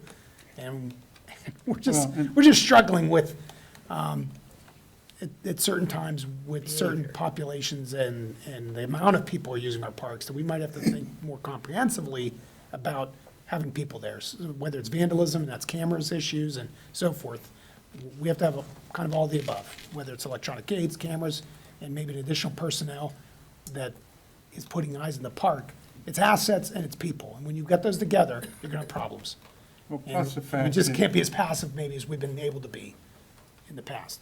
Plus the fact, Mike, that, as you're well aware, they are unionized and they have a contract, and you'd have to deal with that to have them do something other than their normal Patrol our parks on duty. locking the gates. Well, that's part Well, of it. I'm just telling you, there's contracts involved. Yeah. That's above my. The State Department in Allegheny. More of it's probably the time Thank you involved. Thank you very much, thank you. Yeah, I think everybody. it was the amount of time it took, because I thought it was a no-brainer. And they were looking at, how long, do you know how long it's typically taking to close the park on a weekend? Typically an hour. Yeah, so they were not comfortable tying up a police officer for a full I can hour. understand that. Yeah, clearing it out. But we really do appreciate the public works staff that has been helping fill that gap with the security agencies, so thank you. Okay, thank you. Have a great day. Thanks, guys. Thank you. Okay, the last department for the evening. 10 minutes. Yeah. Mr. Hugus, stay right where you are. I think we can get a camera on Mr. Hugus, Hey, we need a break. Mayor, break. We have a 10-minute break. unless you just want to do it real quick. No, I did my laps, I'm good. Actually, no, we're gonna take like a 5-minute recess just to get the stenographer straightened out here. We'll be back in 5 minutes. Oh, look, the recess. Trying to ice you, Paul.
not after a week. It used to be 50. Once he gets that golf club in his hand. Premium for I that. don't know, I mean, This meeting is back in session. We are continuing with our 2025 budget hearing. We have Paul Hugus. We're just going to go over Public Works, Engineering, Building, and Community Development Departments. Mr. Hugus, please. Thank you. Good evening. I, as usual, gave you two cheat sheets. The first one is the organizational chart, which shows where everybody's located within the department. If you look within the colored blocks, you'll see what person belongs to that department and the department number they're in, as well as the page with the budget that they're in. So if you have to cross-reference them back to a certain budget, you'll see the page number for that specific person. I've been here so long, I've lost my voice. The second page I gave you is a spreadsheet. This expansive spreadsheet here, everybody don't have that? Should have been in your packets. We do. Okay, I didn't get one. That's all right. Right I'll under look them up. you got it? It's probably stuck to the, It's probably in, he had it in, and then, Here it is. Oh, there it is. You got it, Michael? We got it. Okay. This spreadsheet, what it'll tell you is all the departments that we'll be talking about tonight, the description of that department as it shows in your budget, the FTP, which is full-time people, PTP, which is part-time people, which in this case is the zoning hearing board, planning commission, and refuse collection. And then the REQ is the requested people for 2025. You'll be happy that's a 0. The next column, you have the page number for the revenue section. So, for example, if you look at 2300, page 29 under revenue, then you can look at the revenues for that specific department. They have the 24 budget compared to the 25 budget. And then the next column is a page number, and that has to do with expenses. And again, you have the 24 budget compared to the 25 budget. And then the very last column you have is the difference between the 24 and 25 budget. Obviously, the parentheses are good, non-parentheses are bad. But before we start, we're going to do a few, real quick PowerPoint, if you would. Jared, if you got me queued up here. All right, I'm going to go through this real quick. It'd be easier to talk about accomplishments with, you guys see that? yes. Talk about accomplishments, we're here real quick. It's easier than going down through a listed piece of paper. What you see here is actually two of our bigger trucks that are getting converted from summer work into winter maintenance. What we do with all of our dump trucks in October is that we decommission them basically and underproof them to get ready for winter time. So every truck gets underproofed at the beginning of the season in preparation for the salt. The next one here I have is the community park batting cages. We talked about, you're going to have some carryovers here with Paul and Danielle. One of the things we embarked on earlier in the summer was the batting cages. They're a little bit more work than people think they are. Doing the excavation, putting in the stone, it's basically like putting a foundation under your house. And ultimately, you have a batting cage. I don't have a picture of the final product. You guys probably have all seen the batting cages at the park. But that's what the beginning phases of it look like. Turned out really nice. They did turn out Did a great nice. job. Thank you. They did turn out very nice. You also talked about the play court surfaces. That was a big project for us this year. We went through, milling the old surfaces, which you see in the top left photo. And then the next phase of this was installing over 100 posts, concrete them into the ground, 100 posts, for a variety of, whether it was fencing or nets. And we did all that in-house. What you can see here on the bottom right here is a skid steer attachment that we mix concrete in. So we mix concrete on site, and have that tube, and it fills up the hole, stick the fence post in it, make sure it's plumb level, and move on. And the top right, I actually got them out of order, that's the auger bit attachment for the skid steer, where we augered all those holes prior to putting the new post in. Bottom right, obviously, is one of the pictures of the final product. And again, the final product, which I thought, it did take us a while to do. It wasn't because of effort. It just was a tremendous amount of work. Logistics with the company doing the play court surface, the logistics with the company actually doing the fencing, getting all the components to the fencings, the protective covering, getting everything in place. It did take a little longer than we thought, but I thought it was a good product. Hawkeye Park, I don't know if you guys had an opportunity to go to Hawkeye Park lately. We got a Rotary grant to rehabilitate Hawkeye Park, and they basically rehabilitated the entire pavilion. And when we did this, there was no eaves on it. They added the eaves, put new soffit fascia gutter, put new wood on the underneath side of it. The only thing that's left to do, we added some 6x6 support posts underneath. We're going to put brick around those to match the other post, so it'll look uniform. But I thought it'd turn out to be a very nice project. That's the final product. You could see the red post, which just, I'm not liking it. The salt storage facility, this is a project we undertook at the very beginning of this year, putting the salt storage facility at the training center. Obviously, this is just some photos of saw cutting the asphalt, putting in a stone base, putting the concrete blocks in place. And that's the final product. Salt storage facility holds about 1,000 tons of salt, and it's filled. I haven't had a chance to use it yet. Let's hope it stays full. It's full.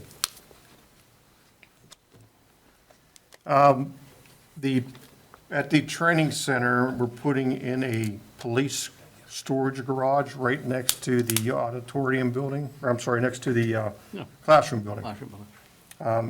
The photo on the top left, you can see what it was like when we first showed up. It's a 30 by 40 facility. We had to level the property, fill it with stone, get it ready for for concrete. They actually poured the concrete yesterday. The building is supposed to be delivered mid-November, and then we'll do the construction of the building. That's a pole building? It is a post and beam building, but it's just, it is very similar to the one we did at the community park. We built the small garage storage facility at the community park last year. Very similar to this, it's just bigger. Of course, Doug wanted it bigger. He wanted more amenities. Every year in the budget, we always, we put money in, we rent a paving machine for the last 2 weeks of August every year. We basically try to pave as much as we can pave. This year, we did a lot of concentration at the community park. As you can see, this is the photo to your left and to your right, actually, is the asphalt area in between all the court, or between all the fields. Kind of tedious. It's not fast work, but this type of work, if you ever bid this type of work out, is tremendously expensive. There's you can't make money at it. Paving companies, time is money. It's all about how much asphalt you can put down. In this particular specific case, you're not making any money, and that's why companies don't want to do it. So us doing this program every year, I think, is helping our park system. And again, we did the same thing at Pioneer Park. We paved the most, not all of it, but most of the walking trails in and around the restroom facilities. I've been there a long time. While we had the paving machine, we took the opportunity, we paved 2 roads. One of them was Old Avers Creek Road, which I know is a road that we've kind of ignored for many decades, but Old Avers Creek Road from the entrance to CVS to behind the Golden Goblet, where Rickenbacker Lane is. We paved that segment of road while we had the machine, as well as Shaw Avenue Extension.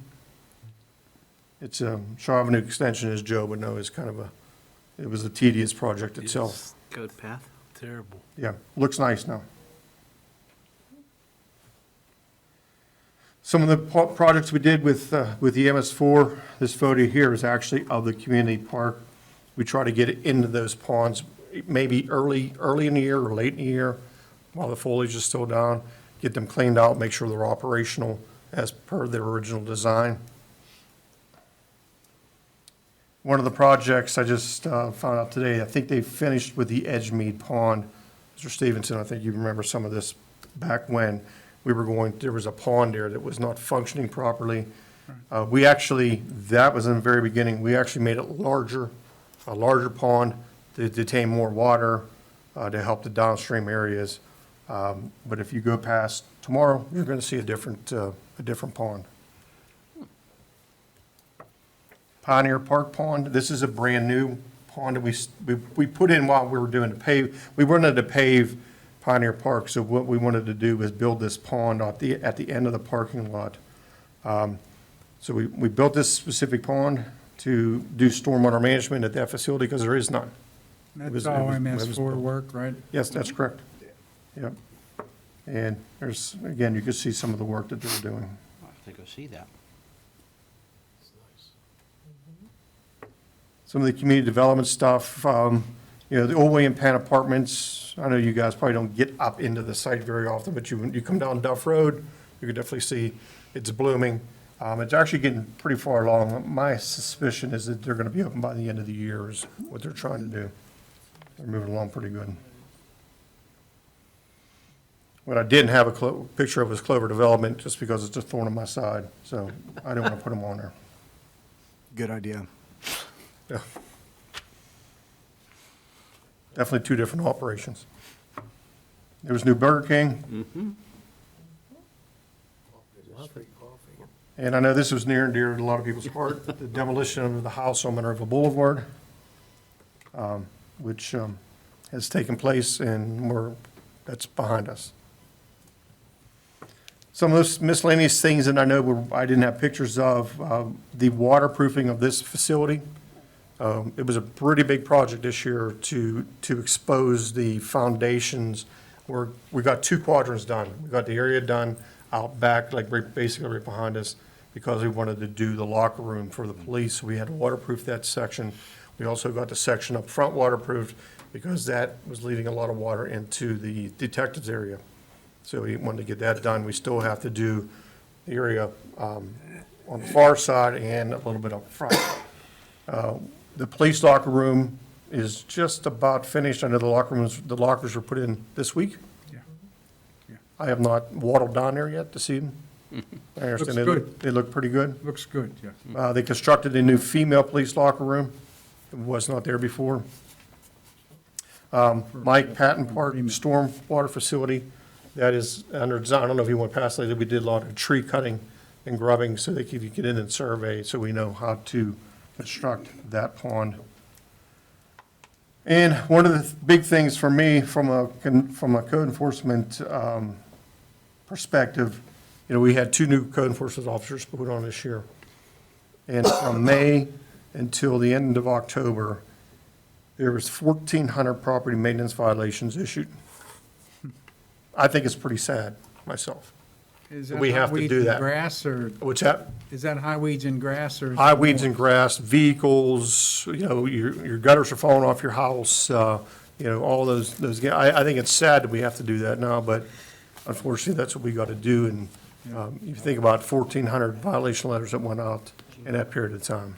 It's pretty remarkable. They issue a letter and they have 30 days to respond, and this is a long process, isn't it? It is. It depends on what the violation is for, is how much time you get to rectify it. The grass cutting is very small. If you're not cutting your grass, we'll send somebody to cut your grass. It's one of the things we can have the ability to do that. Thank you. All right, we're off to the budget. I'll be honest with you guys, I do not have a whole lot of changes. There's no requested additional people. The revenue section is probably the same, it is the same, the revenue section is the same from 24 to 25, but we are actually going through an exercise right now to compare all of our land development, building permits, fire code permits with other communities to see where we're at. So that may change by the time we get to the fee schedule part of this, but right now, we're still in the process of doing that. Just because people don't do it the same. Every community assesses their fees differently. There's no right or wrong way of doing it, but they just do it differently. We want to make sure we're doing it right and we're Yeah, competitive. so what we do is you kind of take it the way we do it, and then we apply how they do it, and then try to come up with the same, is it the same dollar amount per square foot that we change, or that we charge? So, from a revenue perspective, there's not a whole lot I can tell you, other than it's the same as last year as this year's. I don't know if this is the right place to ask this, but under the new zoning ordinance, there was a short-term rentals. Yes. Is that something has anybody actually paid that fee, signed up for that? The short-term rentals, there has not been a lot of activity with. There actually has been a lot of with abandoned structures. One of the things that we have been keeping tabs on. Is there a way to police the short-term rentals, I guess, is the next question? Because, I'm assuming those are occurring. So, we just- yeah, and we haven't talked about this a lot, Paul, but as you can imagine, because it's done in an online environment, Yep. there are services that people are selling who kind of like have invented the mousetrap to monitor your community's short-term rental activity and report to your code office your violators. And it's something I think wouldn't take any staff to do, but obviously it has a cost, but they've got it down to a science. They're basically Right. giving you a report like, oh, there's 6 new pop-up rentals in your community. You better send them a notice because they're not inspected, they're not registered, they're not whatever. And you and I need to talk about that. I'm sure Paul Weldon is very aware of that opportunity without stretching us, but monitoring, because how else would you monitor them? Here's Unless what someone I'll tell sat you. online and looked for them. Our residents are our best inspector. Right, Yes. agree. They will absolutely dime out their neighbor in a heartbeat. And then all you get to do is get on a Google machine, it'll say, so-and-so's detailing company, and then, oh, there you go. Send a letter, they'll call you and be mad, but you can't do that. Yeah. Thank you, by the way. Oh, you're welcome. And one thing on the expense, Paul is a part of it, but we have a tentative agreement, sort of, the straw poll from the Public Works side. So you didn't get your card. And we haven't talked to you about it in a lot of detail, but we have you'll see it on the agenda for next week. We were going to ask you to advertise the ordinance to approve the collective bargaining agreement with Public Works. And we're looking at a 4%, 3 going out, forward. That's the highlight. There's other things, there's other moving parts, clothing allowances and other things. And Kate is working on, trying to figure out the cost of the contract. But our goal is, right, get this done. December, you ratify, so we're not carrying it over to the new year and it's not a distraction for us. Button up the contract. The nice thing is, by you guys doing the extension this year, is when it gets renewed, it won't conflict with the clerical. So you'll have like police, and then clerical, and then public works, and you won't have 2 of them in a given year to deal with. But Is the 4% go back to 2024? Or would it start in 2025? 2025. 2025. So and we'll confirm this, but I'm pretty sure, knowing it was heading towards 4%, Kate was putting those numbers in on the expense side. She did when she thought, when it was confirmed. Yeah. So they may not be reflected in these numbers. Yeah, because I thought I told you too, but that could be true. So we have to see, as we settled the dust here, that's a big moving part, right? Because 80% Yeah. of our global expenses are personnel related. Well, we had to stick with what we had when we published it. Yeah. And so she has it in a spreadsheet, and then we'll probably have it updated like within a week or so. Okay, very good.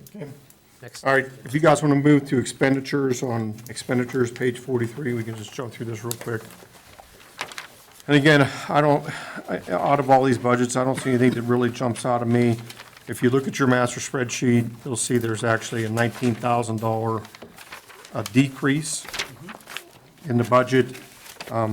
That's one of the things I questioned Josie about. One of them was Yeah. health insurance. You know, it's like a $10,000 decrease. Employee pension insurance is decreased by $10,000. Yeah. You know, that's why you see the decrease in that specific department. I will tell you this as a caveat as we go on. Gasoline, oil, and lubricants, Josie and I already talked about it. We have to go through department by department Right. and apply a formula based on many things. You know, I have the master printout of all of the fuel usages by department, so we just have to go through and backfill those costs. Any questions on 2,300? No? Okay, 2,350. Again, there was a decrease in the overall cost.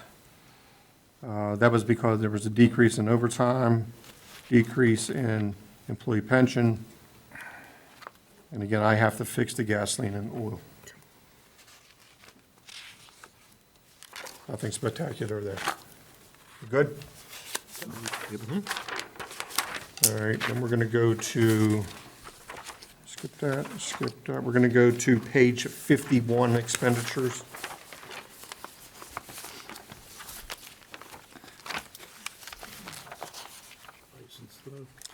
Page 51, expenditures, again, there's a decrease in that account. And again, that was the employee pension. We have to fix the gasoline and oil, but nothing spectacular there.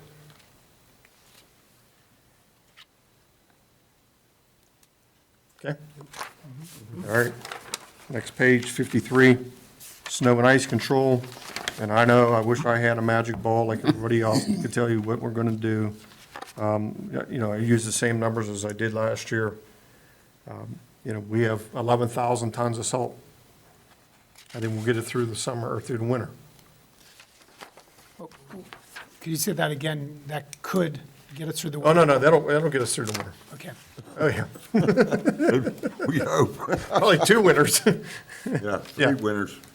Did we I mean, get hit? I'll say this, Mike, a normal winter. A normal winter, we would use about 6,500 tons, which is what our dome holds. A normal winter. I mean, we have about 11,000 tons. Are we compelled to buy more salt? We are. Yep, Where are we gonna put it? we're not. We're actually going to pay and store it. I just don't have nowhere to put it. Oh, so we are already exceeding, because I know we Yes. buy a certain amount, which keeps Yes. the price down, and we're guaranteed, so we're already full, Yeah, even with the second dome. and we are. Did you have to bid on any this year because to stay with the Shake Hog bid? No, we just used the shade called big. That's all we did. But I mean, could you not bid at all, anything? Yeah, but then you're usually locked in for a 3-year cycle. And if you don't, then it has some backside detrimental effect to it. I didn't want to make that, I didn't want to take that chance. Did you say you have to pay, I'm sorry, did you pay to store it? Yes. Yeah, you have to pay to store so much per ton. Or do you pay them to keep it? Is that how that works? Okay, yeah, we'll go with that. Same- I don't care where they store it, Same difference, Same same money. right? Keep in the board. Okay. I mean, we're not the only one that has that problem. I mean, everything that we have is under cover, whether it's in the auxiliary dome, in our main dome, or under our tarp. I've been to a few facilities that they don't even have a tarp over it. I'm not so sure how you're gonna use that when it's time. The only obligate, they still have 80% obligation Yes. buy-in. Correct. 55, page 55 is street lighting, no changes there. 57 is the street maintenance.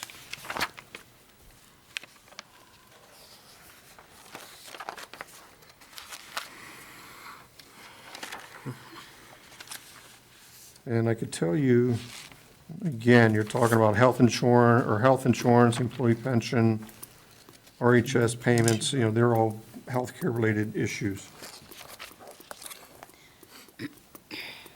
Any questions? Okay, next page, park maintenance. It's just in that department.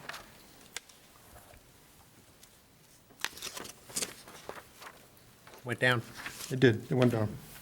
And I think what you'll see there with the park maintenance, it's kind of a stepping stone to get from refuse into public works. So you're getting guys in, and you're starting them at that 80% rate. So you're not looking at, like the road crews guys are at the 100% rate. So when you're in that 80% rate, you have a whole bunch of them, your salaries get on.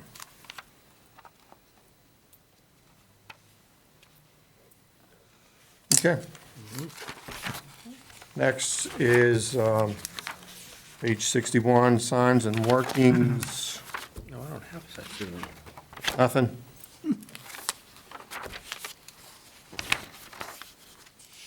All right. Next is refuse collection, page 63. I don't have a 63 either. Expenditure, page 63. For some reason, I'm looking over to his left, it stops at 60. 60. I got Josh. Who's, Eric's? Yeah. It's very intentional. I'm sure. It's a way of hazing him and harassing him. Yeah, trying to. Keeping it short. What do you mean? There's a. That's That's all. great It's public one works. page. See, Eric, if I would have done it, I would have gave you the page number. I wouldn't have given Bob the page number. But Bob knows it already by heart. Right. Bob already knows it. Well, it went down as well. Yeah. Yeah. Yes.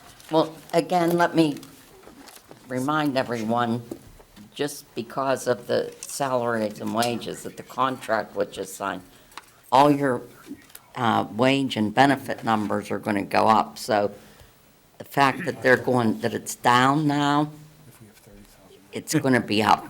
But Right. probably only a reasonable You could wait percentage. until I leave and tell him that. Let's not get over ambitious here. Well, but there was, I mean, what was already budgeted was numbers from the past contract. Correct. Yes. So they're it's based not, on it's, that. we're not going from zero and moving. No. It's- we're going- No. Right. Just, okay, It'll be that percentage change. Yes. very good. Next. All right, next one is vehicle and equipment maintenance on page 65. Eric, do you have that? Negative, Ghost Rider. Okay. Again, it was intentional. Last week, during the chief's discussion, we had a little bit of discussion about our efforts around fleet management, and we'll be looking maybe to address some of the ordinances related to that, and we talked a bit about the mechanics and the skill levels that we have and the ability we are to keep equipment in great shape. Oh, you mean the meeting we had and he didn't show up for?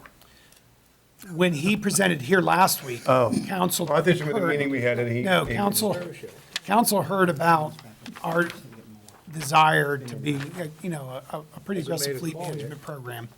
And we have all the tools in place now with the newer staff, like for the vehicle coordinating person in his area, and then your mechanic team, and your new foreman mechanics. We're well positioned to do things. Yeah. We also may have some policy, And we have a vacancy right now, which we'll be filling probably within a month. a light mechanic position. Yes, correct. Yeah. You and I have to have another budget. Council, any questions about vehicles and equipment? Very good. All right, next one would be recycling on page 67.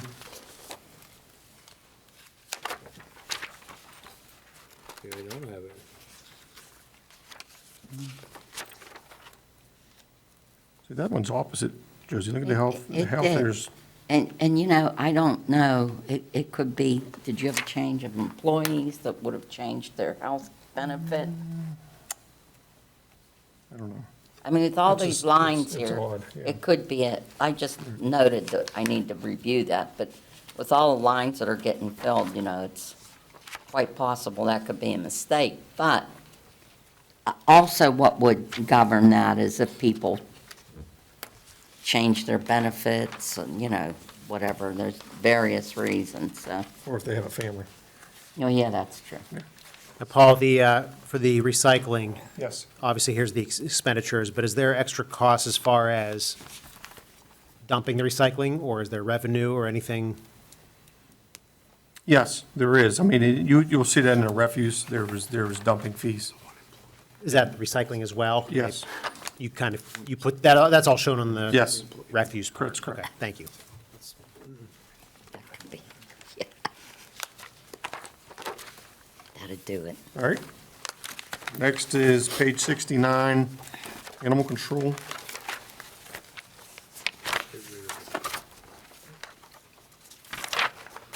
$69 and a half. See? Back in the game. Nothing changing here.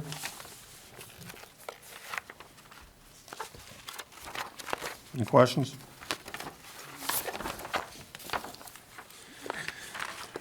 All right, the next page, 71, is building maintenance.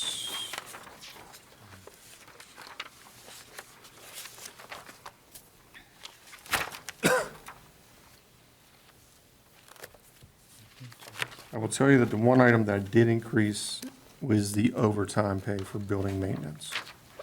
That was one item I did increase. And that's just a function of, we have the people to do the work now. So you're getting more and more requests for those work. And sometimes it does turn into overtime. Weekends, if you want to, if you go to work at a certain facility while they're closed, you got to work on the weekends. Especially this winter in the police department, senior center, somewhere like that.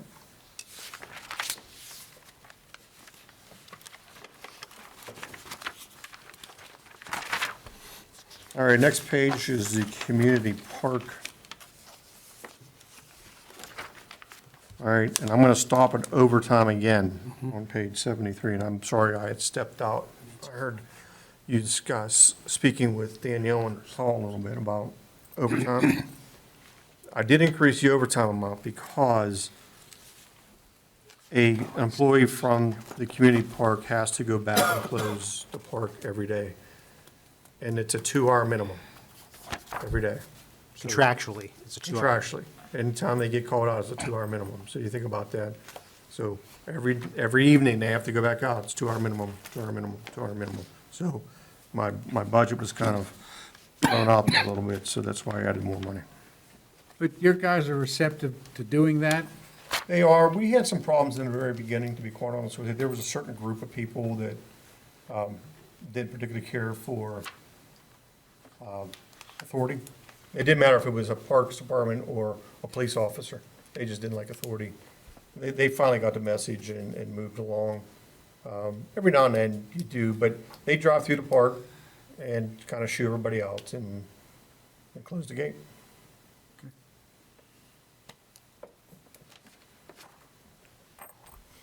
Welcome in. All right, next page.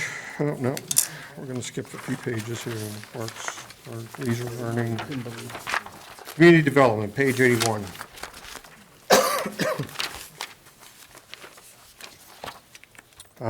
Again, the only change here would be the health insurance. Really big change there.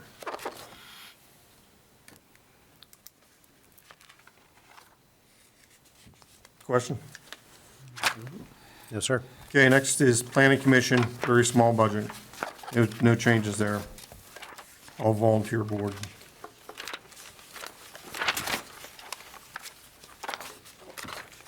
Next page is the zoning hearing board, which does carry salaries. So that is shown on this page.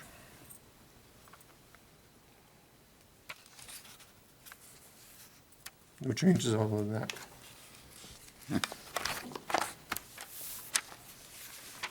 Next page, 87 is engineering. And I'm saying that there was not, we have nothing highlighted here. Grant money, Paul, is that for the bridge? I'm sorry? The grant money increase, the first line. Grant line is for the traffic signal grant. Josie and I had this conversation. I don't know if she wanted me to put it in engineering or traffic signals, because we have about $1 million worth of grants, and that $236,000 is our obligation to pay. The matching. Yes. But it needs to be removed from the operating fund because it's capital. You told me to put it in operating. Huh? You two can figure that out tomorrow. We'll hash it out Okay. next time you're in. Well, just as an FYI, which areas are being covered by the grant? I know you mentioned McGinley to me as well. What's up this year? And Paul, while you're digging that up, just so Yep. Josie, so there's money, we have grant money that's in, and then this is the match. Right. Where is that, the money that we're receiving, where Well- is that reflected in the budget? Or Well, is it not? it can be done different ways depending on how the grant is worded. In some cases, it won't hit revenue or expense.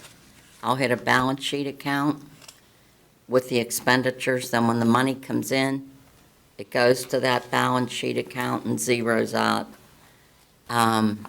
Now, again, in some cases, if you're not going to see the revenue for a couple of years, we have put it in capital.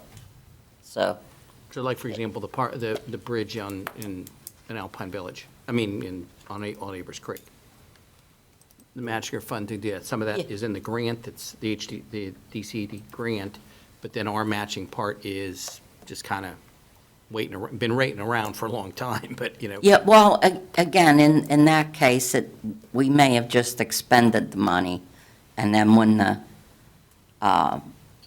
revenue comes in, you just show them, basically as they flow through. Right.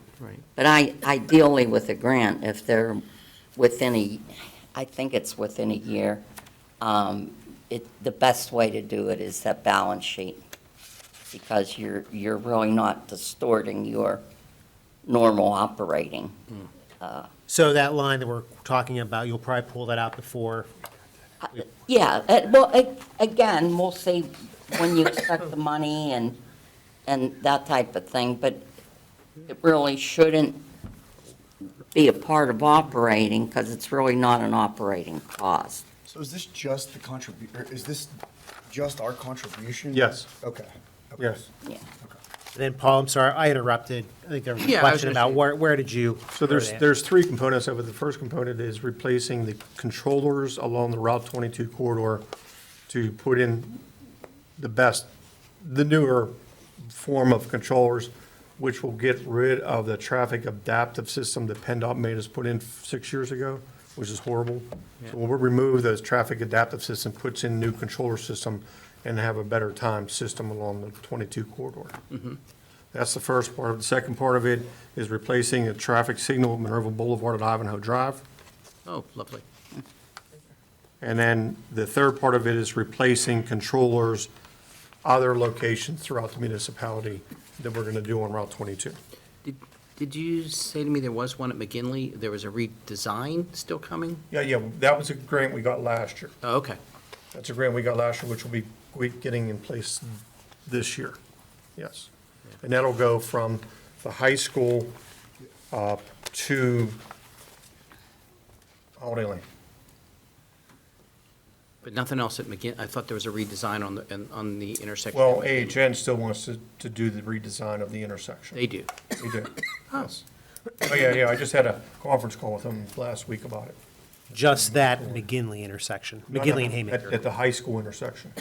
Yeah, but there's a The McGinley, whole ball of wax. We're doing the whole high school intersection.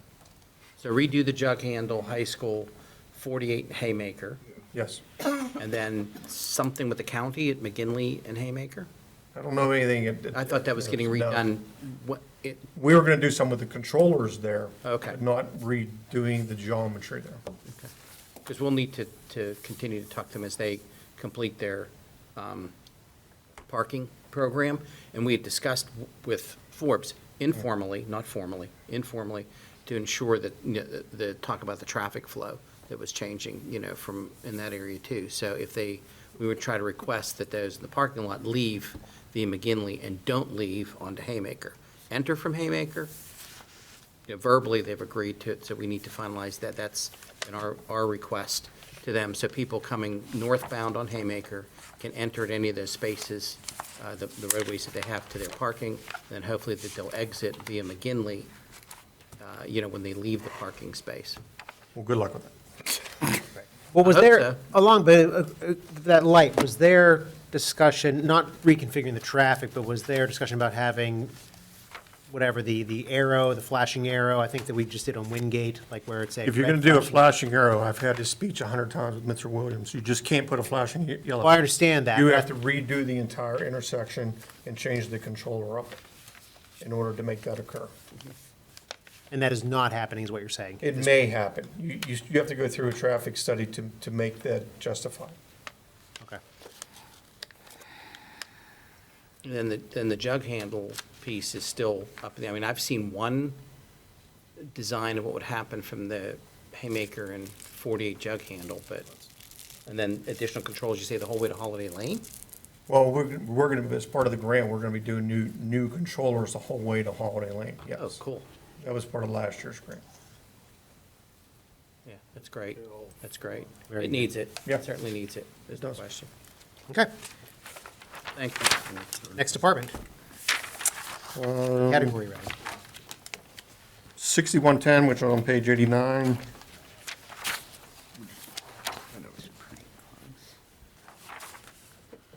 No changes there, other than there was a reduction in the employee pension insurance.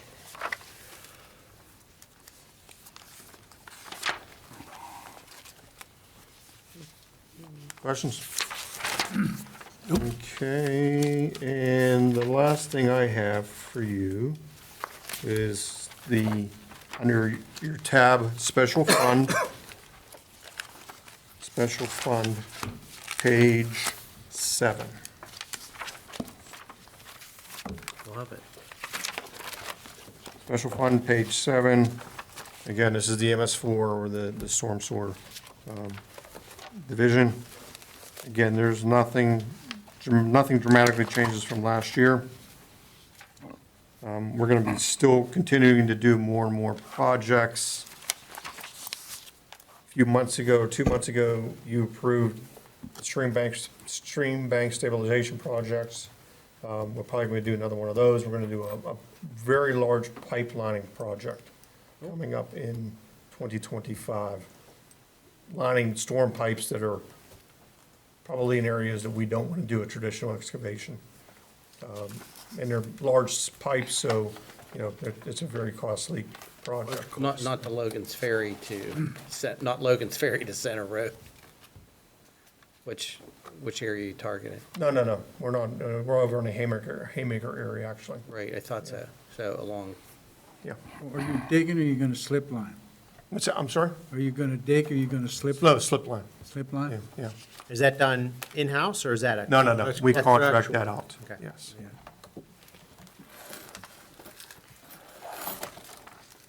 That's all I got, guys, unless you have something for me.